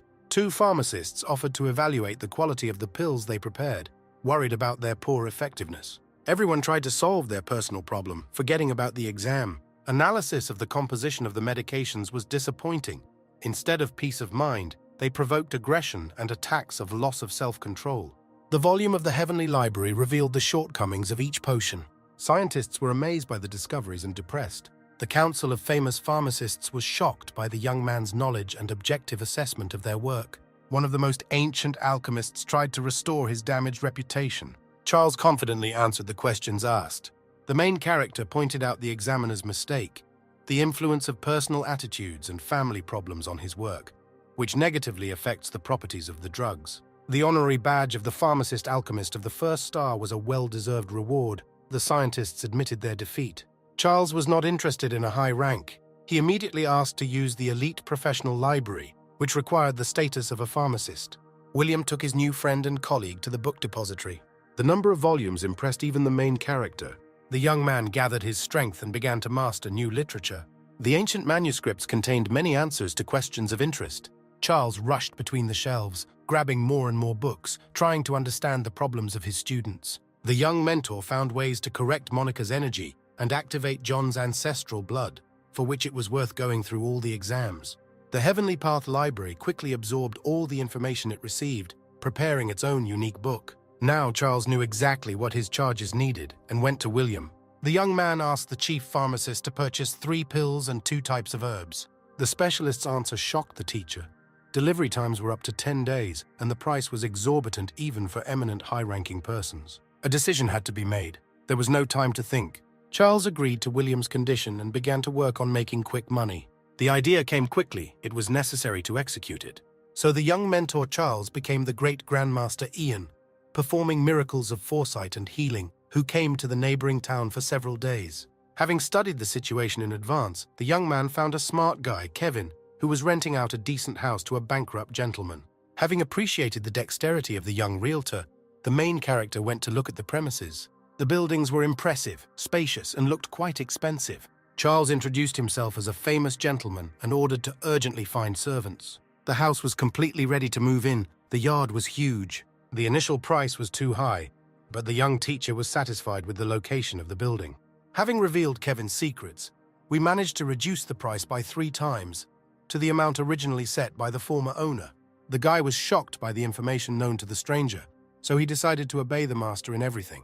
The main character invited the young man to become his personal servant, quickly hire staff for service, allocating the required amount of money for expenses. Kevin realized that the new owner was smart and agreed with his proposal. The next instruction to the servant was to spread the rumor about the arrival of the famous grandmaster traveler in the city. Kevin easily parted with his previous job and began to follow the instructions of his master. The transformation was not easy for Charles. He was tired. It was time to return to the students, and the main character hurried home. In the schoolyard, a group of students were actively discussing some news. Alex handed the teacher a list of future opponents participating in the upcoming tests. Charles assessed the balance of power. Mason foresaw all the weaknesses of his charges and wisely chose an opponent for each. The forces turned out to be unequal. The mentor was determined to earn money and save the honor of his school by again going to a neighboring town. Grandmaster Yang returned to the house, where his personal guards were already standing at the gate. The courtyard was clean. The maids greeted their new master. Kevin met the owner, reporting the situation. Charles asked which celebrities lived nearby. The master's decision was to walk with his servant through the streets of the city. Now Charles knew that a very rich businessman, a friend of the emperor's family, lived nearby and went towards his house. Coming closer, the disguised young man saw that the entrance to the mansion was guarded by 2 stone lions made of expensive jade. The main character stopped nearby in a small street cafe to drink a cup of tea. The master invited his servant to break one of the animals. Kevin did not believe the owner's words and begged not to send him to his death. Reassured by Ian's words, the guy took the hammer and went to carry out his instructions. Passers-by saw the head of the stone monster fly off and roll along the pavement. The culprit was nearby. Enraged residents attacked the destroyer. The crowd grabbed Kevin and began beating him. The cruel punishment was stopped by the owner of the house with the lions. Kevin explained that the order to cut off the head of the dear jade monster was given to him by his master. The meeting of the 2 men took place. The head of the wealthy family, Marcel, demanded an explanation. Grandmaster Yang told the indignant owner how, while passing by, he discovered that the lions were made not of emerald jade, which brings strength and health, but of bloody jade, which absorbs the energy of family members. The stones are difficult to distinguish. An error was made in the making of the sculptures, which does not affect the owner of the house with a high level of protection, but kills the remaining members who are unable to protect themselves from the vampire stone, and someone in the house is in danger of death. Charles stood up and said goodbye, offering to consider the situation and return compensation if the owner of the house did not agree with the destruction of the lion. Marcel could not believe the stranger's words, but his wife was at home, gradually fading away day by day. The rich man tried to ask questions, but Yang and the servant calmly walked away. The master pretended to be offended by the mistrust and did not respond to the appeal. Marcel called an old friend of the appraiser to inspect the monsters. The acquaintance was amazed, because many years ago he himself assessed the sculptures and did not recognize bloody jade. Only now the fragments showed the essence of the stone. Yang and the servant returned home. The master ordered not to let anyone in, intending to rest. After some time, Mr. Marcel and his friend knocked on the gate. The entrepreneur offered Kevin a health potion and money as compensation, and asked him to take him to the owner. The servant desperately fought against temptation. The young man refused to accept the gifts and said that his master was not currently accepting them. No amount of persuasion changed Kevin's decision. Only after closing the gate was the servant able to rest. He was proud of his resilience. The guy ran into the house to report to the gentleman about Marcel's arrival. Charles was not surprised. He had calculated all the options in advance. The grandmaster said that he was going on vacation and would receive guests in the morning. The next day, the gates opened, and Marcel, who had been waiting all night for an invitation, entered the house. The main character greeted the guest and explained the delay by saying that the energy of the stone had a destructive effect through transmission from husband to wife. The power weakened during the night. It was possible to make contact again. Marcel thanked the savior and went to fetch his wife. He urgently needed to bring the patient to be examined. Kevin was surprised by the gentleman's tactics. As an encouragement, Charles offered the guy to increase his energy, which had been stuck for a long time at the 2nd level. Having cleansed Kevin's meridians and added his strength, the main character increased the level to the 3rd. The servant did not believe his luck. The young man thanked his decision to quit his previous job and go to serve the new master and his master for his life experience. Marcel's carriage drove up to the house. Charles did not expect this. The entrepreneur's wife was in extremely serious condition. The young woman looked very exhausted and was unconscious. The young mentor looked at the patient. The library was silent. Charles decided to take the patient's hand. The pulse was practically undetectable, but the flow of information flowed like a river. The Book of Life spoke of the closure of all meridians and a great loss of energy. Jan promised Marcel to save his dying wife. The needles with a stream of pure energy force entered the body and consciousness of the poor woman. Charles did not have time to name the price of treatment and the number of courses when the patient woke up and spoke. Together with her husband, she left the healer's house on her own feet, leaving an upset Charles. Kevin reassured the gentleman by saying that the wealthy businessman had left a large sum of money earlier when he entered the house. The rumor about the miraculous grandmaster quickly spread throughout the city, and the ancient clan, whose head was losing health and combat power and was very upset, did not stand aside. The son brought news to his father about a powerful healer. The town was filled with rumors. Everyone was waiting for the arrival of several masters invited by the emperor, but no one expected the appearance of a previously unknown loner.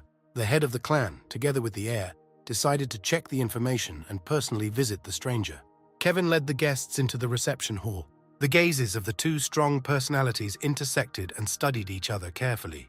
The elder doubted the authenticity of the grandmaster and voiced his opinion as he prepared to leave. Charles's words in the face of Ian forced the head of the clan to sharply change his mind and respect the owner of the house. The elder rushed to the feet of the protagonist, begging for help. But it was too late. The master asked to take out the guest who had previously doubted his abilities. Left outside the gate, father and son discussed what had happened. The head of the family insisted on meeting again. He realized that only this person understood the essence of his problem and would help him cope with it. He urgently needed to raise money to appease the gentleman. Charles secretly left the city and went to the Pharmacists' Guild, leaving Kevin to spread rumors about a decent payment for receiving Grandmaster Ian. The first part of the order was waiting for the young teacher. The rest was supposed to arrive from afar the other day. The young man verified the authenticity of the product using an emerald ring, previously received from a skilled hypnotist and deceiver, and thanked the pharmacist. William was glad to meet his young colleague and offered to visit his old friend, who turned out to be a skilled spearmaker, which greatly interested the mentor. He wanted to learn additional skills to help Alan in the upcoming competitions. Charles happily agreed, and his new acquaintances went to visit. The famous teacher was very surprised by the young teacher's attempts to quickly learn an unknown technique, because they have been devoting themselves to such a thing for many years. The young man asked the master to study his home library on martial arts and the use of sharp weapons. Longtime friends were peacefully having tea in the courtyard, while their young friend was reading literature, when a fiery spear of enormous energy flew out of the house. The owner of the house rushed into the building to figure out who was the source of what happened. Somewhat surprised, Charles stood among the bookshelves. Circumstances indicated that this was his pitch. The young man asked to show several practical combat techniques, surprising the master even more. The energy of the fiery spear flew ahead of Charles with beastly power. The teacher, with great difficulty, was able to extinguish the charge and remain unharmed. Now the young student acted as a teacher and told the old master the secrets of using a spear. William's friend insisted on paying for the lesson, and Charles unexpectedly received the money. The mentor was pleased with the visit. The new information could be very useful to Alan. Upon returning to school, the young teacher learned from John that 3 of his students had decided to defend the honor of their teacher and would fight the wards of his colleague Ray, the prize being quick health capsules. Monica, Alex, and Alan were preparing for battle. Taking advantage of Charles's absence, his competitor pitted all his students, of whom there were more than 40, against the trio. The young mentor made it in time. Alan had already defeated 6, and his strength was running out. Offering to replace all the students with 1 ray, before the decisive battle, Charles gave advice to the young spearman, discreetly patting him on the shoulder and investing him with a charge of energy and newly acquired knowledge. A single blow was needed to win. Alan completed the task. The enemy was defeated by an instant throw of the weapon with a crushing charge of energy. Ray's students did not understand how the first year was able to defeat their formidable mentor. The prize was in the hands of Charles's pupils, but the teacher explained that the 1 medicines carried invisible harm and destroyed them. Satisfied students celebrated a small victory. It was time to temporarily leave school and transform into Ian again. The main character was ready to receive the head of the clan and invited him and his son into the house. Charles revealed the secret of the elder, who many years ago, using ancient techniques to increase combat effectiveness, drank the blood of a white wolf. But something was done inaccurately. The head gradually turned into a werewolf, losing his strength. The grandmaster was ready to correct long-standing mistakes and help regain lost energy. Fire needles saved the father of the ancient clan from slow death. The next visitor to the miracle worker was a local blacksmith, to whom the head recommended a previously unknown specialist. The city gunsmith complained to Yang about the loss of the ability to make unique combat items, which now had no energy at all. The blacksmith showed his latest work. The sword was completely lifeless. The main character examined the weapon, telling its owner that changing his diet would relieve him of the problem. The man could not believe the simplicity of the solution, and thanked his spiritual savior for a long time. Charles was very tired of his new role, but the proceeds were very necessary to pay for the order. The main character dreamed of the library of the heavenly path. A golden book with empty pages was flying around. The young man realized that in this copy, he would have to fill out the information himself. The next day, the long-awaited event happened. Charles was given access to the closed library collection of the Emperor himself. The time spent in the book storage room opened up additional meridians and pathways for clean energy for the main character. At this time, having returned from long trips, the head of state became interested in rumors about the appearance of Grandmaster Yan. Experts in this field collected information from eyewitnesses in order to understand what was happening and verify the information. The emperor decided to invite the stranger to the palace, but the courtier said that Yang had left the city and the time of his return was unknown. While rumors of magical healing and correction of the problems of famous townspeople circulated throughout the settlement, the exhausted protagonist spent the 5th day studying the endless volumes of the head of state's book depository. The last shelf with information on poisons remained. Having mastered the entire eminent library, tired Charles, trying not to fall asleep after several days, went home. He had time to check the students and have a good rest before returning to fulfill the position of grandmaster. 2 thieves of valuables were walking around the city, having recently returned from other kingdoms, picking up another victim's house. They remembered that a rich merchant had previously lived nearby, from whom they had already stolen, then distributing jewelry and money to the poor. Approaching a familiar building, the robbers were surprised by the huge line of high-ranking people wanting to get inside. Hiding around the corner, the robbers tried to understand the reason for the incomprehensible interest of people. The emperor himself was among those standing at the gate. 3 famous grandmasters from other cities also hurried to the house. Kevin, who opened the gate, was discouraged. He had never seen so many celebrities. The servant said that the gentleman had gone on a trip for several days and would receive everyone upon arrival. The appearance of the main character was unexpected. The joyful young man told his master what eminent guests were waiting for him. Charles greeted the dear guests who had been waiting for him for a long time. The disguised young mentor invited the head of state and 3 grandmasters to enter the house. First, the main character invited his colleagues to express their problems. Each of the great masters spoke about his request and asked for help. One of the desires was to move to a higher level, which could not happen for several decades. Charles promised to help everyone, but asked for unquestioning obedience, which greatly surprised the specialists. The owner of the house invited servants into the hall with sticks and a large bag. They put a bag over the master's head. Mr. Yang ordered the fighters to beat the defenseless man standing in front of them. Rage and anger played their part, giving impetus to powerful energy to reach a new level. The main character explained that weakness, uncertainty, timidity prevented the implementation of his plan. Only a strong emotion could help. The great grandmaster thanked his savior. The elder scientists had never seen such methods and were shocked. The emperor's request was to restore the strength and health of the dying elder of the state, whom no one could help. Charles asked in return for 1,000 books about energy levels. The famous visitors left, leaving a ring as payment. The enormous value of the gift was access to a storeroom of rare materials, plants, and equipment. Kevin informed the gentleman that those who had signed up for the appointment had paid in advance, the amount significantly exceeding the amount required for the pills and herbs ordered for the students. Charles's rival, the famous teacher Mason, also learned about the all-powerful grandmaster, who gathered to visit the miracle worker with his brother and colleague Franklin, hoping to receive the blessing of the great master and become his student. Having earned the required amount, Charles went to the city of pharmacists to pick up his order. William introduced the young pharmacist to the chief alchemist of the state, Jackson, who learned about the results of the interview on pills and was sent by the center for a test, while simultaneously delivering the long-awaited medicinal goods. The young man did not have time to rest and really wanted to sleep, asking to postpone the questions to another time. Jackson promised to transfer the expensive order for free for correct answers and personal consultation, which interested the young teacher. To correctly solve the problem that the inspector encountered when making a rare pill, The main character needed to study the technology as a whole. Each time the process ended in an explosion, which puzzled the manufacturer. The answer turned out to be simple. The great alchemist was hampered by his personal aura. In order to prepare a high-quality pill, it was necessary to change the composition of the herbs. The scientist was amazed and thanked the young man. Pleased with the free purchase of very expensive pills and herbs, Charles went home. The tired teacher's main task was to get to school. The road seemed like an eternity, and finally the home gate appeared. It was necessary to conduct analytical sessions with the wards, only then lie down to rest. The mentor gave Monica a pill that transformed her energy and told her how to use it. John received a potion that activated his ancient ancestral blood. Sandra received individual methods for training her abilities and further restoring her body to strengthen her legs and Alex's arms. The students were grateful to their teacher.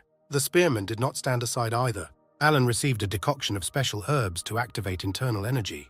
The young students were amazed by the act of their teacher, who cared about them, and vowed to win the upcoming test. On the same day, Monica returned home to use the treasured pill, at which time her uncle received a message from his brother, the girl's father, in which he announced his imminent return and order of a rare, extremely expensive medicine for his beloved daughter, which controls her energy. The beauty showed the trustee Charles's gift. The man already knew the price of this pill and was shocked. It was exactly what the head of the family was looking for his child. The girl went to her personal apartment to perform the healing ritual that her mentor told her about. John didn't wait long either and decided to use the medicinal drug. Charles warned the young man that it was necessary to apply the liquid to the skin and rub the potion several times a day, and the pain throughout the whole body would be very severe. But he needed to cope with this. Only then would the medicine begin to work. The fat man endured the ordeal and applied the decoction several times. Finally, John felt a surge of strength and internal energy. His skin became stronger than steel and resembled dragon scales. The activation was successful. The student decided to immediately test his new skills. The centuries-old tree collapsed from the guy's blow. Monica also felt fresh energy filling her body. The mentor woke up in his own room, carefully covered with a blanket. The last thing he remembered was the classroom. The disciples carried the sleeping mentor into the house, preparing clothes and food for him. It was time to work off the acquired inclinations, and Charles again reincarnated as Grandmaster Ian.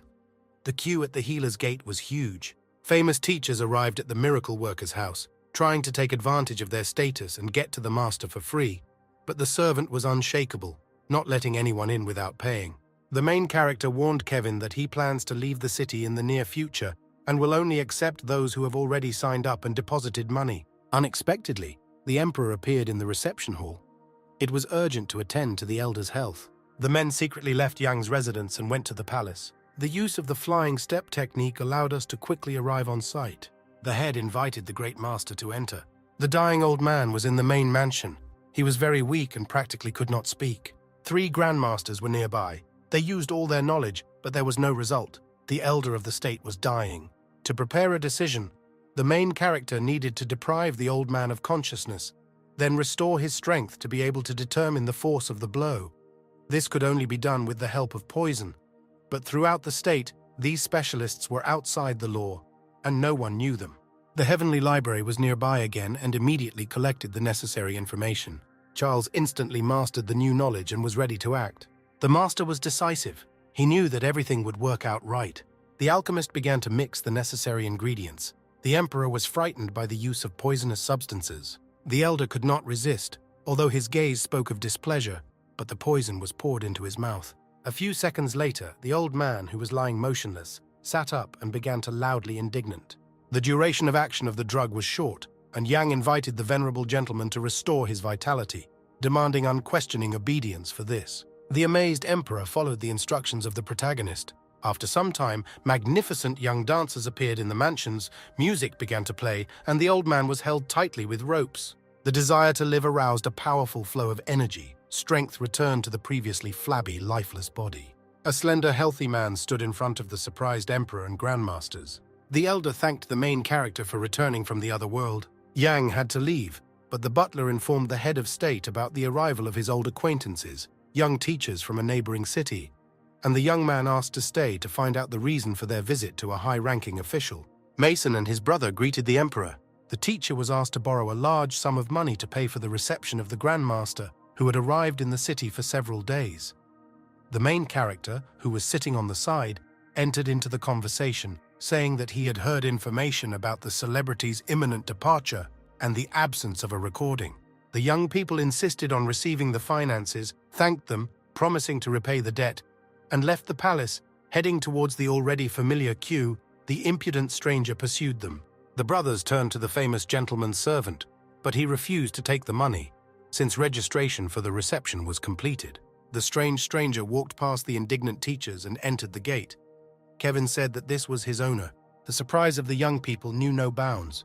Charles was absorbed in a new problem, studying a book on poisons. He realized that this component was also present in his body, not understanding how and when the poisoning could occur. It was likely that the substance inside it was from a past life and was currently neutralized by pure energy, but it could take effect at any moment. The three grandmasters decided to make good use of their journey and explore all aspects of life in neighboring towns in search of new students. Rumors led them to Charles's school. They already knew about the upcoming teacher evaluation competition. The great masters looked into the courtyard. Two guys discussed their mentor's lecture and shared their impressions. In the far corner of the courtyard, a fat student was successfully conquering the rock of knowledge.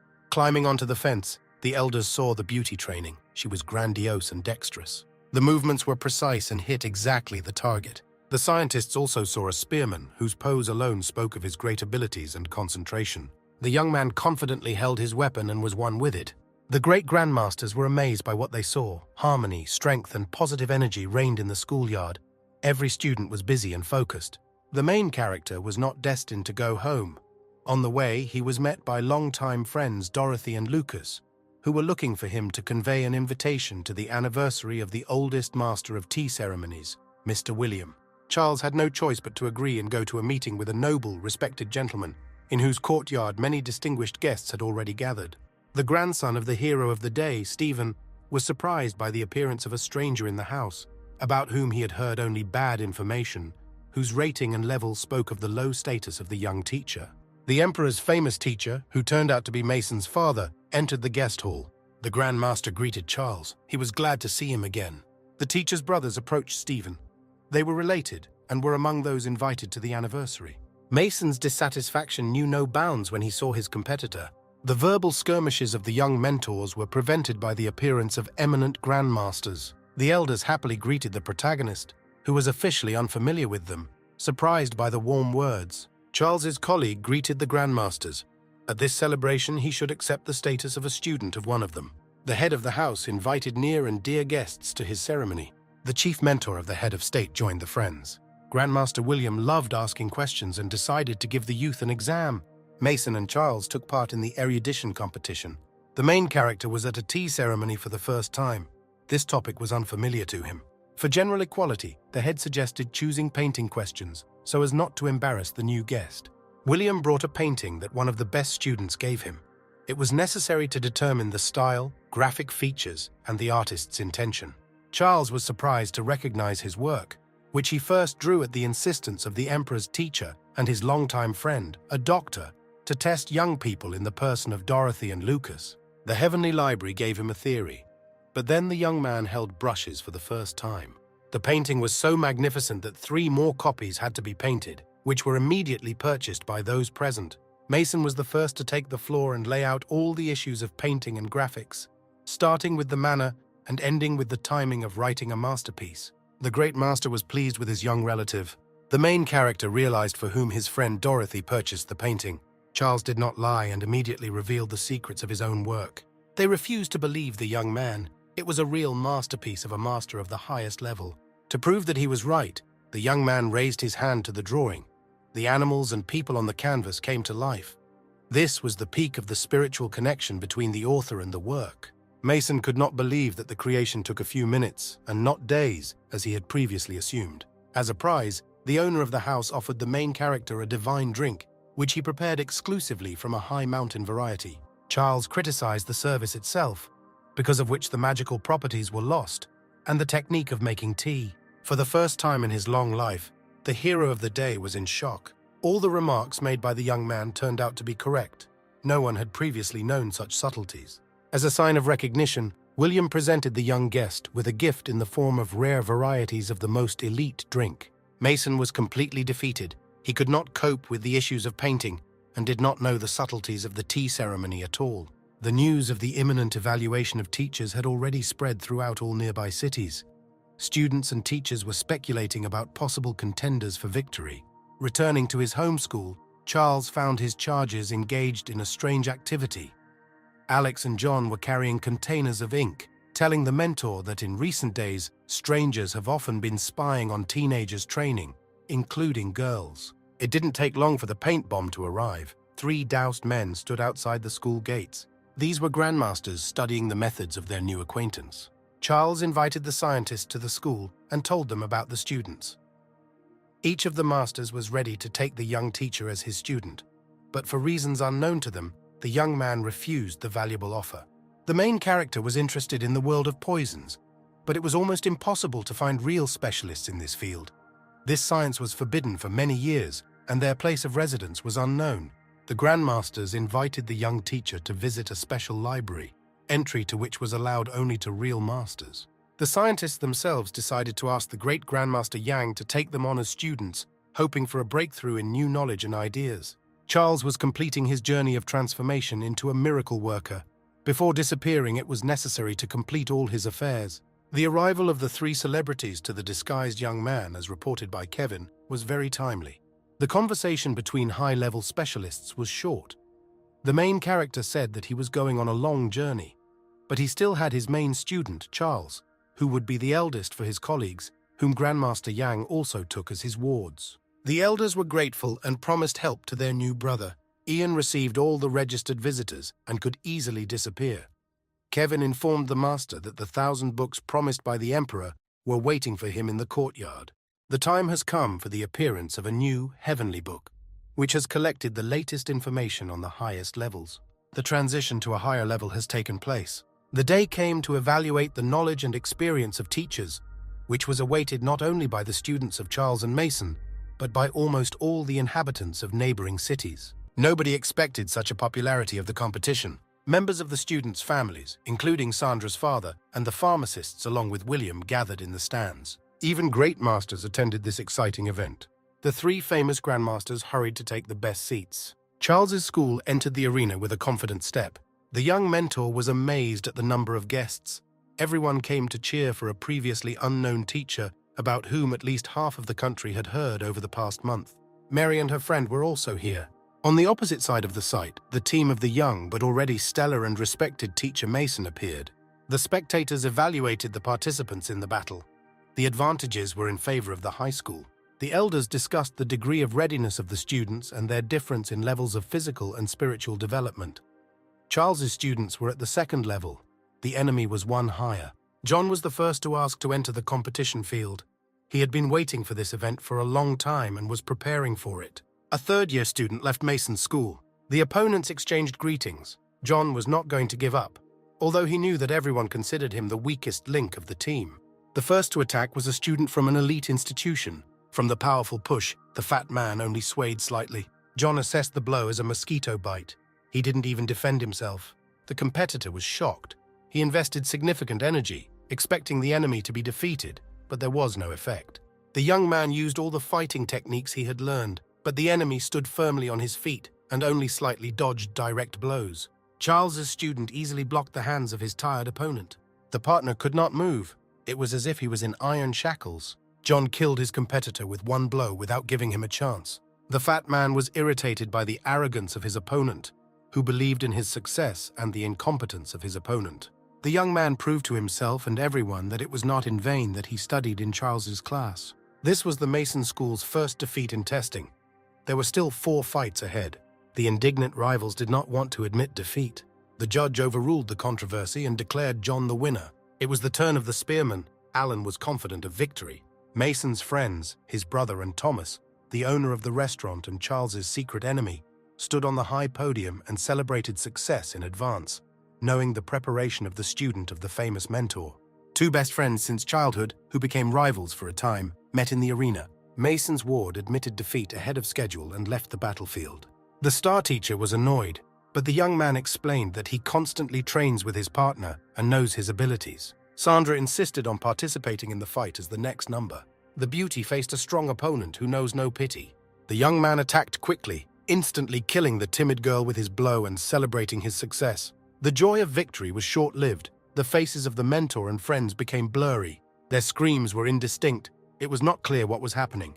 Next, the competitor saw his rival standing in front of him, and for some unknown reason he was lying on both shoulder blades. Mason's student tried to get up and continue the competition. Sandra easily avoided close combat, quickly moving around the arena. Seizing the moment, the girl dealt a crushing blow to her opponent with her right foot. Although everyone present knew the story of a child with a severe, incurable injury, Mason's student was angry and tried to respond with a counterhook, but missed. The pink-haired beauty was lightning fast at a distance of several meters. This was a previously unknown method of movement that she had mastered in recent days. The young man did not give up and tried to win back. He expected a quick victory, but the fight dragged on. Sandra once again surprised the crowd, including her father, by throwing a powerful right leg kick. The enemy could not hold out and was defeated. While falling, Mason's student made a sneaky move, grabbing the girl and dragging her along with him. The judge was forced to rule it a draw. The spectators were indignant. They did not expect such nasty things. It was an unfair outcome of the fight. Sandra was very upset. Her friends tried to calm her down. Charles praised the distressed girl. He noticed his lack of training, paying attention to technique. He did not pay attention to her insecurity. This needed to be worked on in the future. It's Alex's turn to show off his martial arts. Mason studied the problems of each competitor's student in advance and knew that the blonde had weak arm strength, so he fielded a hand-to-hand fighter. The fight began with a swift attack by Charles's student. The Fist of Steel, as the opponent was called, was ready to defend. The battle was intense. The forces were approximately equal. Both students were well prepared. But Alex struck more often and faster. His hands flew from all sides, which was a surprise for the enemy, who knew his competitor's weakness. Another attack from the blonde followed, and a powerful blow with his right hand found its target. The power of the defeat was great, and the young man with steel arms could not stay on his feet. It was a complete victory for Charles's school. Mason's student refused to fight further, worried about his health. The judge declared the score 3 wins and 1 draw in favor of the young mentor. Charles congratulated the students and thanked them for their support. For his sake, the students were ready to seriously develop and defend the honor of their class. The star teacher was very upset and invited his opponent to a personal duel. But Charles's students challenged their teacher to fight. They were ready to defend their respected mentor at the cost of their own lives. No one had seen anything like this before. The eldest of the grandmasters, Ron, was more shocked than anyone else by the teenager's resilience. A golden book from the heavenly library appeared in front of Charles. It only had 1 page. Mason accepted the challenge of the young fighters. He was not going to give up. John was the first to enter the battle, but the star teacher was able to dodge the powerful onslaught at the last moment and stay on his feet. The fat man was pleased and ready for a new offensive. The entire team of students went on the offensive. The students attacked the offender from all sides. Alan was preparing his signature ice arrow strike, which his mentor handed to him. Mason understood why his spearman refused to fight, since he knew his friend's abilities, and with difficulty, he was able to dodge the formidable weapon. Sandra was irresistible. She hovered over her opponent and delivered blow after blow. Now the famous teacher understood why his students could not win. The competitors' students were significantly superior to them. I came to show my abilities through an experienced mentor. It was not easy for Charles's students to cope with the eminent fighter. Mason used techniques of a higher level, which novice students could not cope with. Monica entered the fray using her new skills and energy flows. She was very determined. The famous teacher was amazed at the beauty's hidden abilities. Charles's students understood that they were weaker than the enemy, but were not going to give up. Mason returned blow after blow. Suddenly, Fat John captured the enemy in a steel ring. Now it was possible to attack unhindered, attacking from all sides. The teacher tried to free himself, but it was impossible to loosen the grip. This was a tactical move by the student team. The students continued to show their abilities. Monica practiced new skills and craftsmanship. The fight stopped unexpectedly. Charles stopped the students who were carried away by the fight. The young mentor ordered John to release the enemy. The teacher analyzed the tactical techniques of the students and pointed out the mistakes made that prevented them from achieving a final victory. Charles was dissatisfied with the weak performance of the team. There were many shortcomings. Having completed the analysis of the fight, the teacher allowed the students to continue the fight. The students were surprised by the new opportunity to attack. The Emperor's teacher, who is also the father of the Star Teacher, who was extremely dissatisfied with the behavior of his adult son, stood up for Mason. Charles agreed with the Great Master's decision. He asked the elders to take his rival as an apprentice, given his great desire and ability. Grandmaster Ron gave his consent. Mason thanked the teacher. The teacher admitted that before the fight, he gave his students prohibited pills and asked eminent scientists to remove toxins from the body of his students in order to avoid serious health consequences. The Grandmasters were unable to help the teenagers. Charles promised to look into the problem. The competition judge announced the final result. Such an interesting assessment had never been seen in his many years of practice. On the same day, Charles's schoolyard was filled with people who wanted to attend his classes. The young mentor met with the Grandmasters, who invited the young man to choose a mentor in order to subsequently receive the status of a great scientist. The main character was interested in where he could learn about poisons and pass the exam for the corresponding title.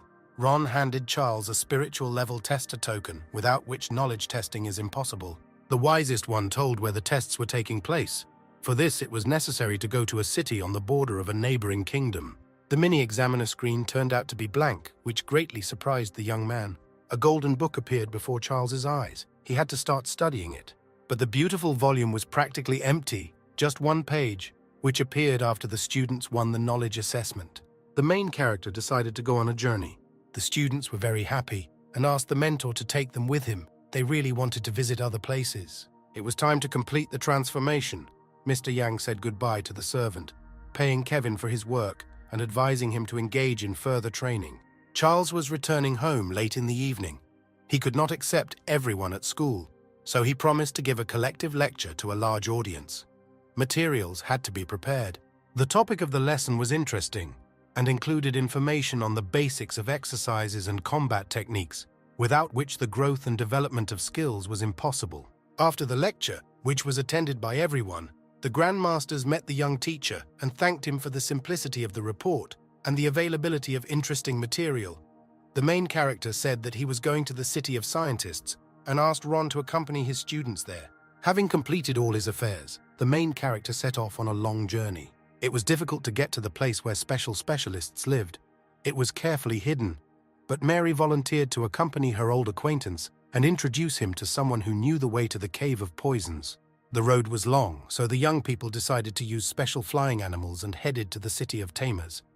For this, they had to climb the mountains. On a mountain forest path, the couple was met by a young man who introduced himself as Prince Jacques of the neighboring kingdom, studying the animal world and preparing for a taming exam. The young man with the guards was heading there and suggested that everyone go together. To continue his journey, the eminent person had to complete the task of taming a wild beast, for which he had now set a trap. The Heavenly Library suggested to the main character the disadvantages of the ambush. Jacques did not want to listen to the advice of his new travel companion, who was completely unfamiliar with the life of animals. A golden beauty, a saber-toothed puma, appeared from the thicket of the forest. The archers prepared to guide the predator into the trap. The beast did not expect the attack and began to get angry. The prince activated levels of control over the animal's path. The beast fell exactly into an invisible cage. But the defense did not work, and the predator was ready to settle accounts with the people. The guards rushed to help their master, but the power of the puma was enormous. The shaggy monster approached Charles with a companion, and the young man tried to calm him down. Realizing that words had no effect, the main character used brute force. A few seconds later, the huge animal lay unconscious at the feet of the young teacher. The puma obeyed the new owner. Charles could only pet the red-haired beauty and give her a drop of his blood. The teacher explained to the unsuccessful tamer why the trap did not work and how he managed to tame the beast. The tired hero decided to continue his journey with a new assistant. Charles and Mary invited Jacques to join them in order to get to the city faster.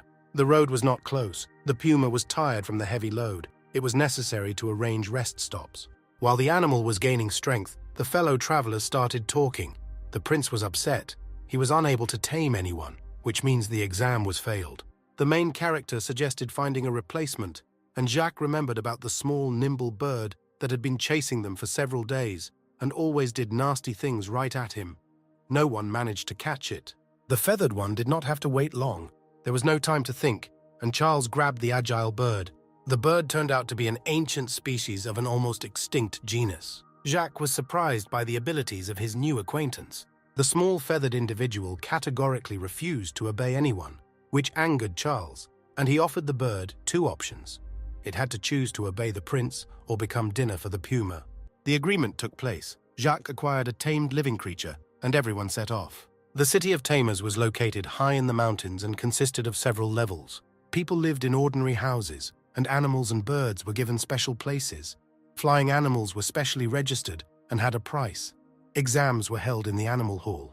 Along the way, Jacques met his rival, a prince from a neighboring kingdom, who had also arrived for the test. On the stone parade ground, another person who wanted to become a tamer was waiting for new acquaintances. A representative of another kingdom descended into the hall on a large eagle. The girl was so charming that the boys stopped verbal debates and clarification of abilities and shortcomings. The huge bird behaved very quietly and obeyed its owner unquestioningly. The future tamers stood waiting for the examiners. Charles and his girlfriend watched the events from the sidelines. Finally, one of the mentors entered the hall. He explained that the level of the tamed animal must be equal to or exceed that of the tamer, and the degree of trust must correspond to the required indicators. The prince who tamed the wolf received high praise and level. The next heir to the throne could also boast of his result. The princess received an increased score for taming a huge, high-ranking bird. It was Jacques' turn, his little bird rapidly describing circles in the air. The examiner could not believe that this small specimen was worthy of evaluation and kicked out its owner in disgrace. The master was angry and did not want to listen to excuses. Charles stood up for his fellow traveler, accusing his mentor of ignorance for failing to recognize the category and level of the bird. At this time, the main tamer entered the hall with his assistants. The senior specialist tried to sort out the dispute. The main character indignantly proved Jacques right. Charles spoke about the little beauty, clarifying that it was a rare specimen of a very ancient family, and accused the examiner of lack of professionalism and desire to understand the situation. The checking tamer tried to justify himself and apologize. The second stage of the exam was coming, and the main character wished success to his new acquaintance. The princess, a girl named Emily, was surprised by Charles's knowledge and taming of the wild puma. The test of obedience and trust was successful. The chief examiner was surprised by the high score. Jacques told how his travel companion was able to cope with a large predator and a cute bird. The hallmaster told the main character that he would be able to pass the animal tamer exam himself. Emily tried to ask Mary about Charles's sudden success, to find out whether he had tamed before, but the teacher's friend said that there was no such profession in their city. The main character agreed to take the exam, but asked to use the local library on taming animals. The book depository turned out to be huge, and Charles was confused. There was little time. He needed to find a quick way to study the numerous literature. The method was found, and the Heavenly Library instantly produced the result. Charles was ready for the test. To speed up the process, he asked for an exam in the form of an interview. Having quickly and correctly answered the questions, the main character began the second stage. It was necessary to tame an animal of a higher rank. So as not to waste time searching, the young man proposed taming the golden eagle that belonged to Emily, promising him a promotion. The bird turned out to be very smart, and the end result of the unexpected meeting with Jacques was for the young teacher to receive the title of Tamer of the First Star. The handsome eagle received the opportunity to be promoted and became subordinate to Charles, upsetting Emily. Now it was necessary to obtain permission to use a flying animal and move on.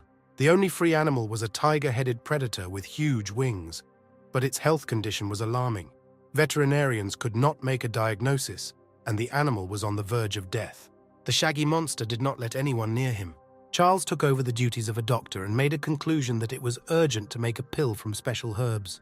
The only first-level alchemist was Emily, whom I already knew, but she did not yet know how to make drugs. There was no choice. The girl had to agree. The main character convinced her that he would explain the technology step by step. You just need to strictly follow his orders. The oven was ready for use and the process began. The princess deftly worked with her hands, listening to instructions, periodically doubting the competence of her mentor. The equipment became increasingly hot and was ready to explode. The result of doubts and untimely introduction of the plant was an explosion. Charles stood between Emily and the stove. The girl was not injured. Tamers and friends rushed to find out what had happened and what help was needed. The princess thanked the savior. She was worried and upset, worried that the result did not work out. But the main character was holding in his hands a precious pill, which he managed to snatch from the oven at the last moment. The handsome winged man was healthy again. Emily tried to ask her new acquaintance about alchemy, but the young man suggested postponing the conversation. It was time to get ready for the journey. The princess offered to show the way to the city of the poison masters. The teacher happily agreed. As a token of gratitude, the chief Tamer allowed the use of the tiger-headed beast. It was time for Mary to go home, and Charles and Emily hurried to the mysterious city. The flight was short. The village among the mountain rocks seemed small and cozy. Unpleasant news awaited the guests upon arrival at the place. The poison master, the only person with access to the cave, was seriously ill, and the princess invited her new acquaintance to take care of his treatment. Charles had to agree. It was his last hope, but he decided to change his appearance.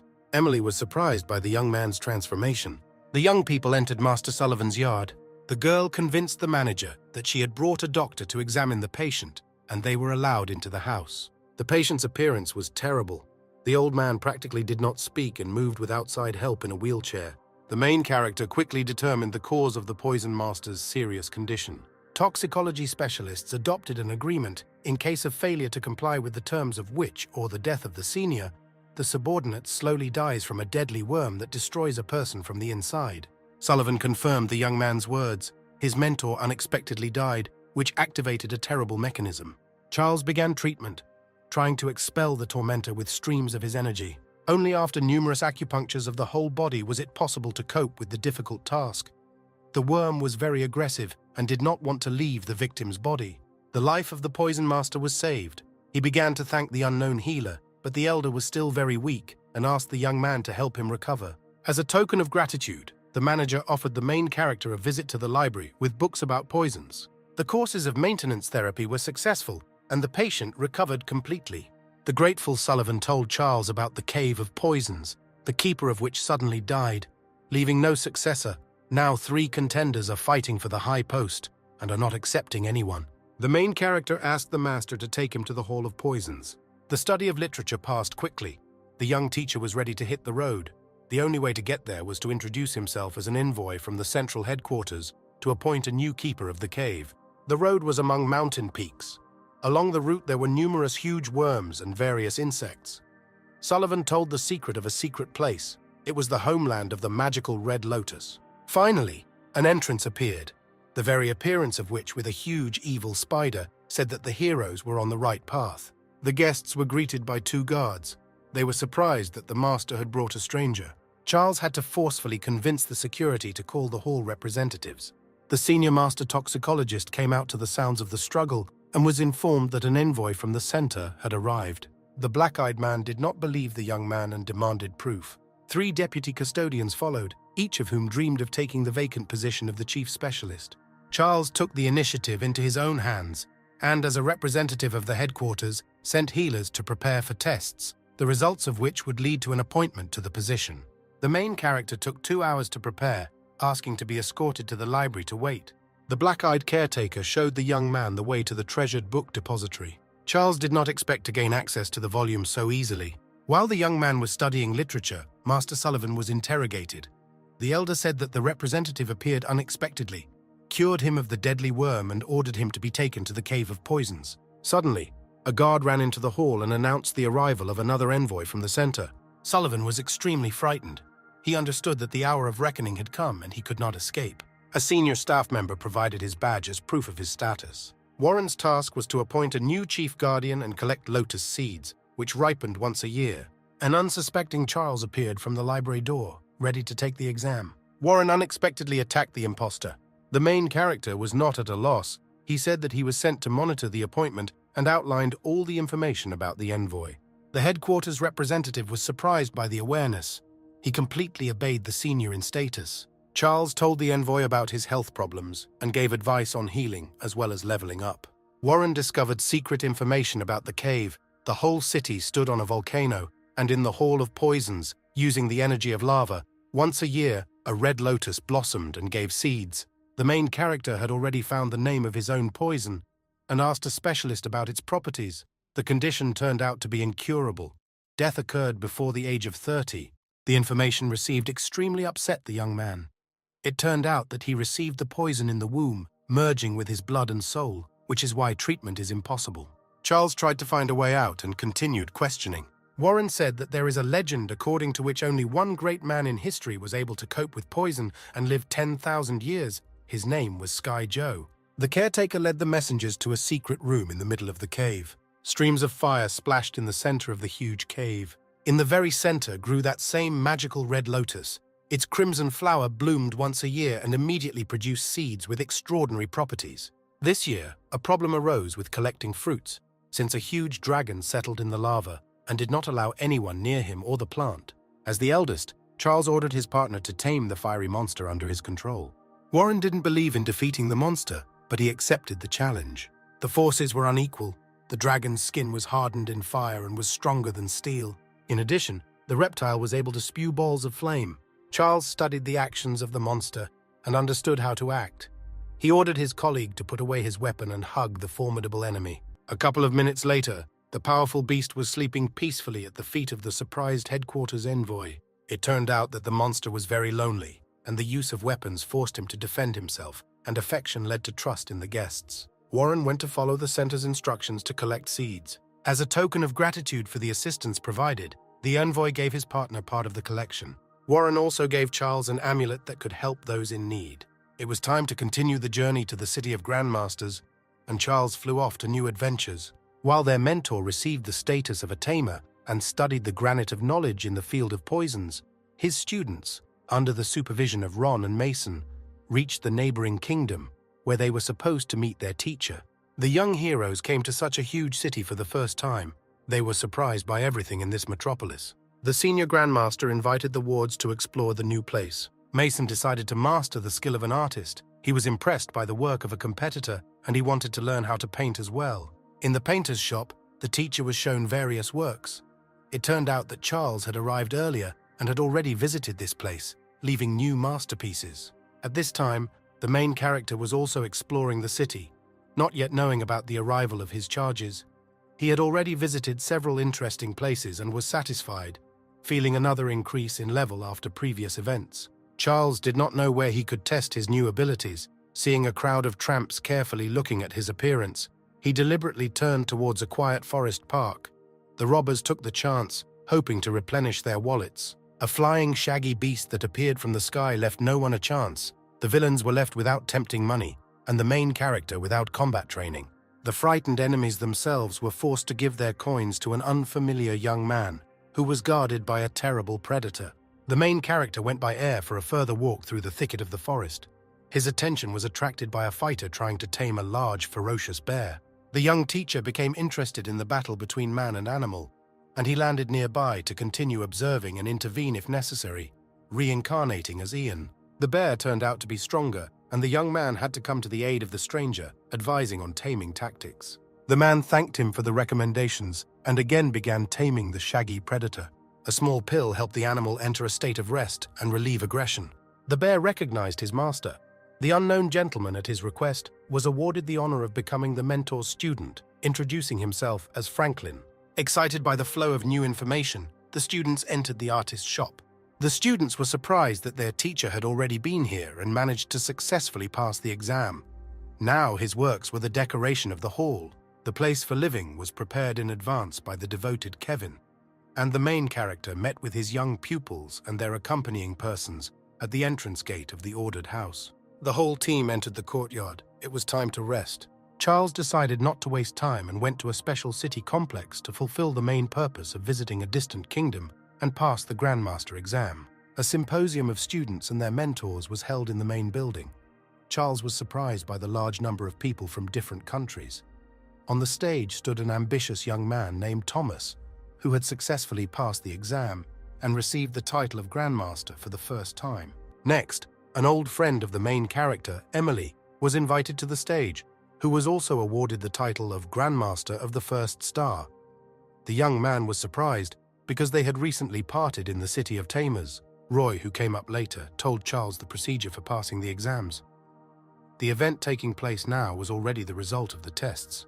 The famous local master congratulated the girl on successfully completing the test for the honorary title. Answering questions about her success, Emily mentioned Charles's help during her alchemy internship, seeing him in the hall among the many guests. The main character asked to take the grandmaster exam, providing the alchemist marks and the apprentice token. The mentees who came wished success to the mentor preparing for the first stage. The first task was to monitor and evaluate the technological process of preparing the pill. Charles went to the testing room. The first thing the young man saw was a small metal cauldron. The robot pharmacist has prepared a set of herbs to get started. Having quickly lit the stove, the mechanical assistant deftly mixed the ingredients, and in a minute the pill was ready. The students watched with delight on the screen as their mentor answered. Emily and the Alchemist examiner were amazed at the accuracy of the results.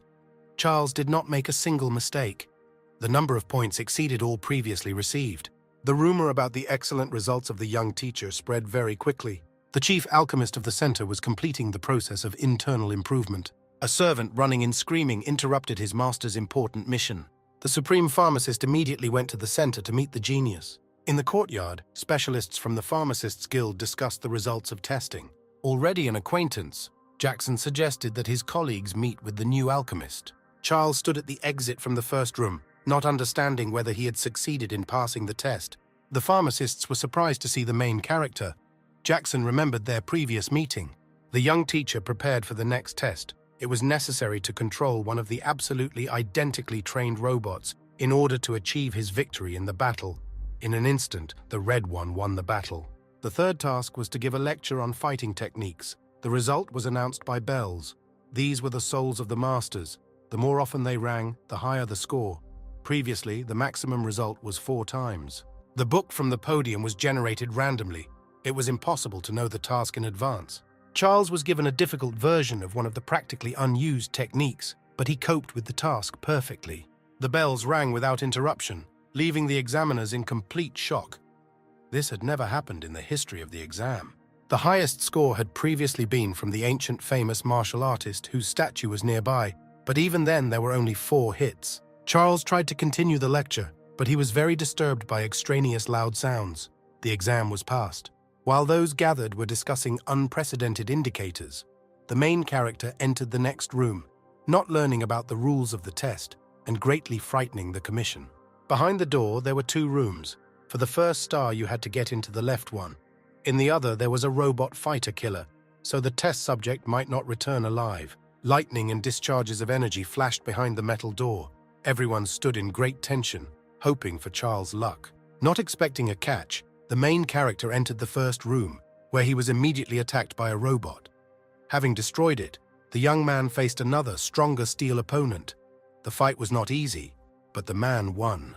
The senior caretaker of the Grandmaster complex decided to notify his supervisor about the outstanding achievements of one of the students taking the 1-star exam. Franklin, the headmaster, was relaxing, having fun with his new shaggy friend. When Charles left the ill-fated room, many specialists of various levels, including top stars, gathered in the hall. Before everyone's eyes, the main character's energy potential increased. To complete the exam, it was necessary to have a student with a high status. The appearance of Franklin solved this issue, surprising everyone present who knew the famous master. The honorary title of Grandmaster of the First Star was in the hands of the protagonist. The Golden Book of the Heavenly Library opened the second page for its reader.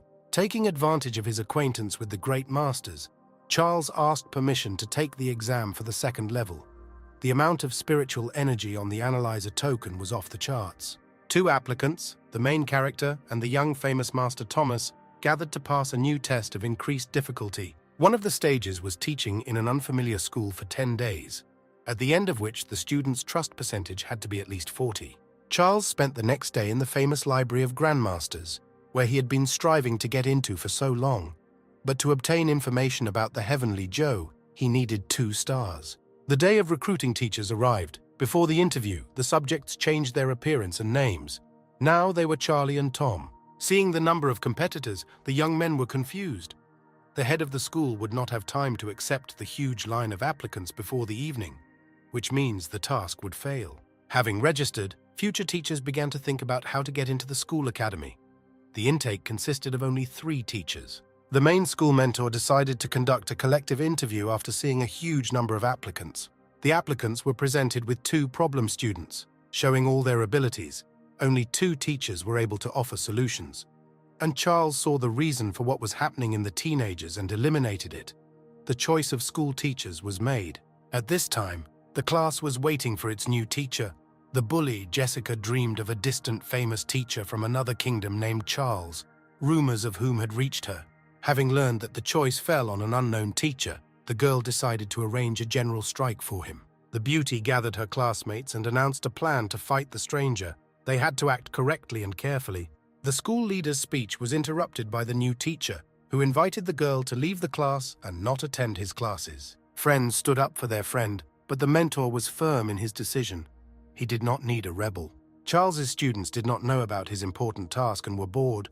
Ron invited them to visit the largest school academy in the state, where he often gave lectures. Charlie began his acquaintance with the class by studying the abilities of his charges, giving them advice on correcting their deficiencies. The students were surprised by his accuracy and insight. Classmates were pleased with the first results.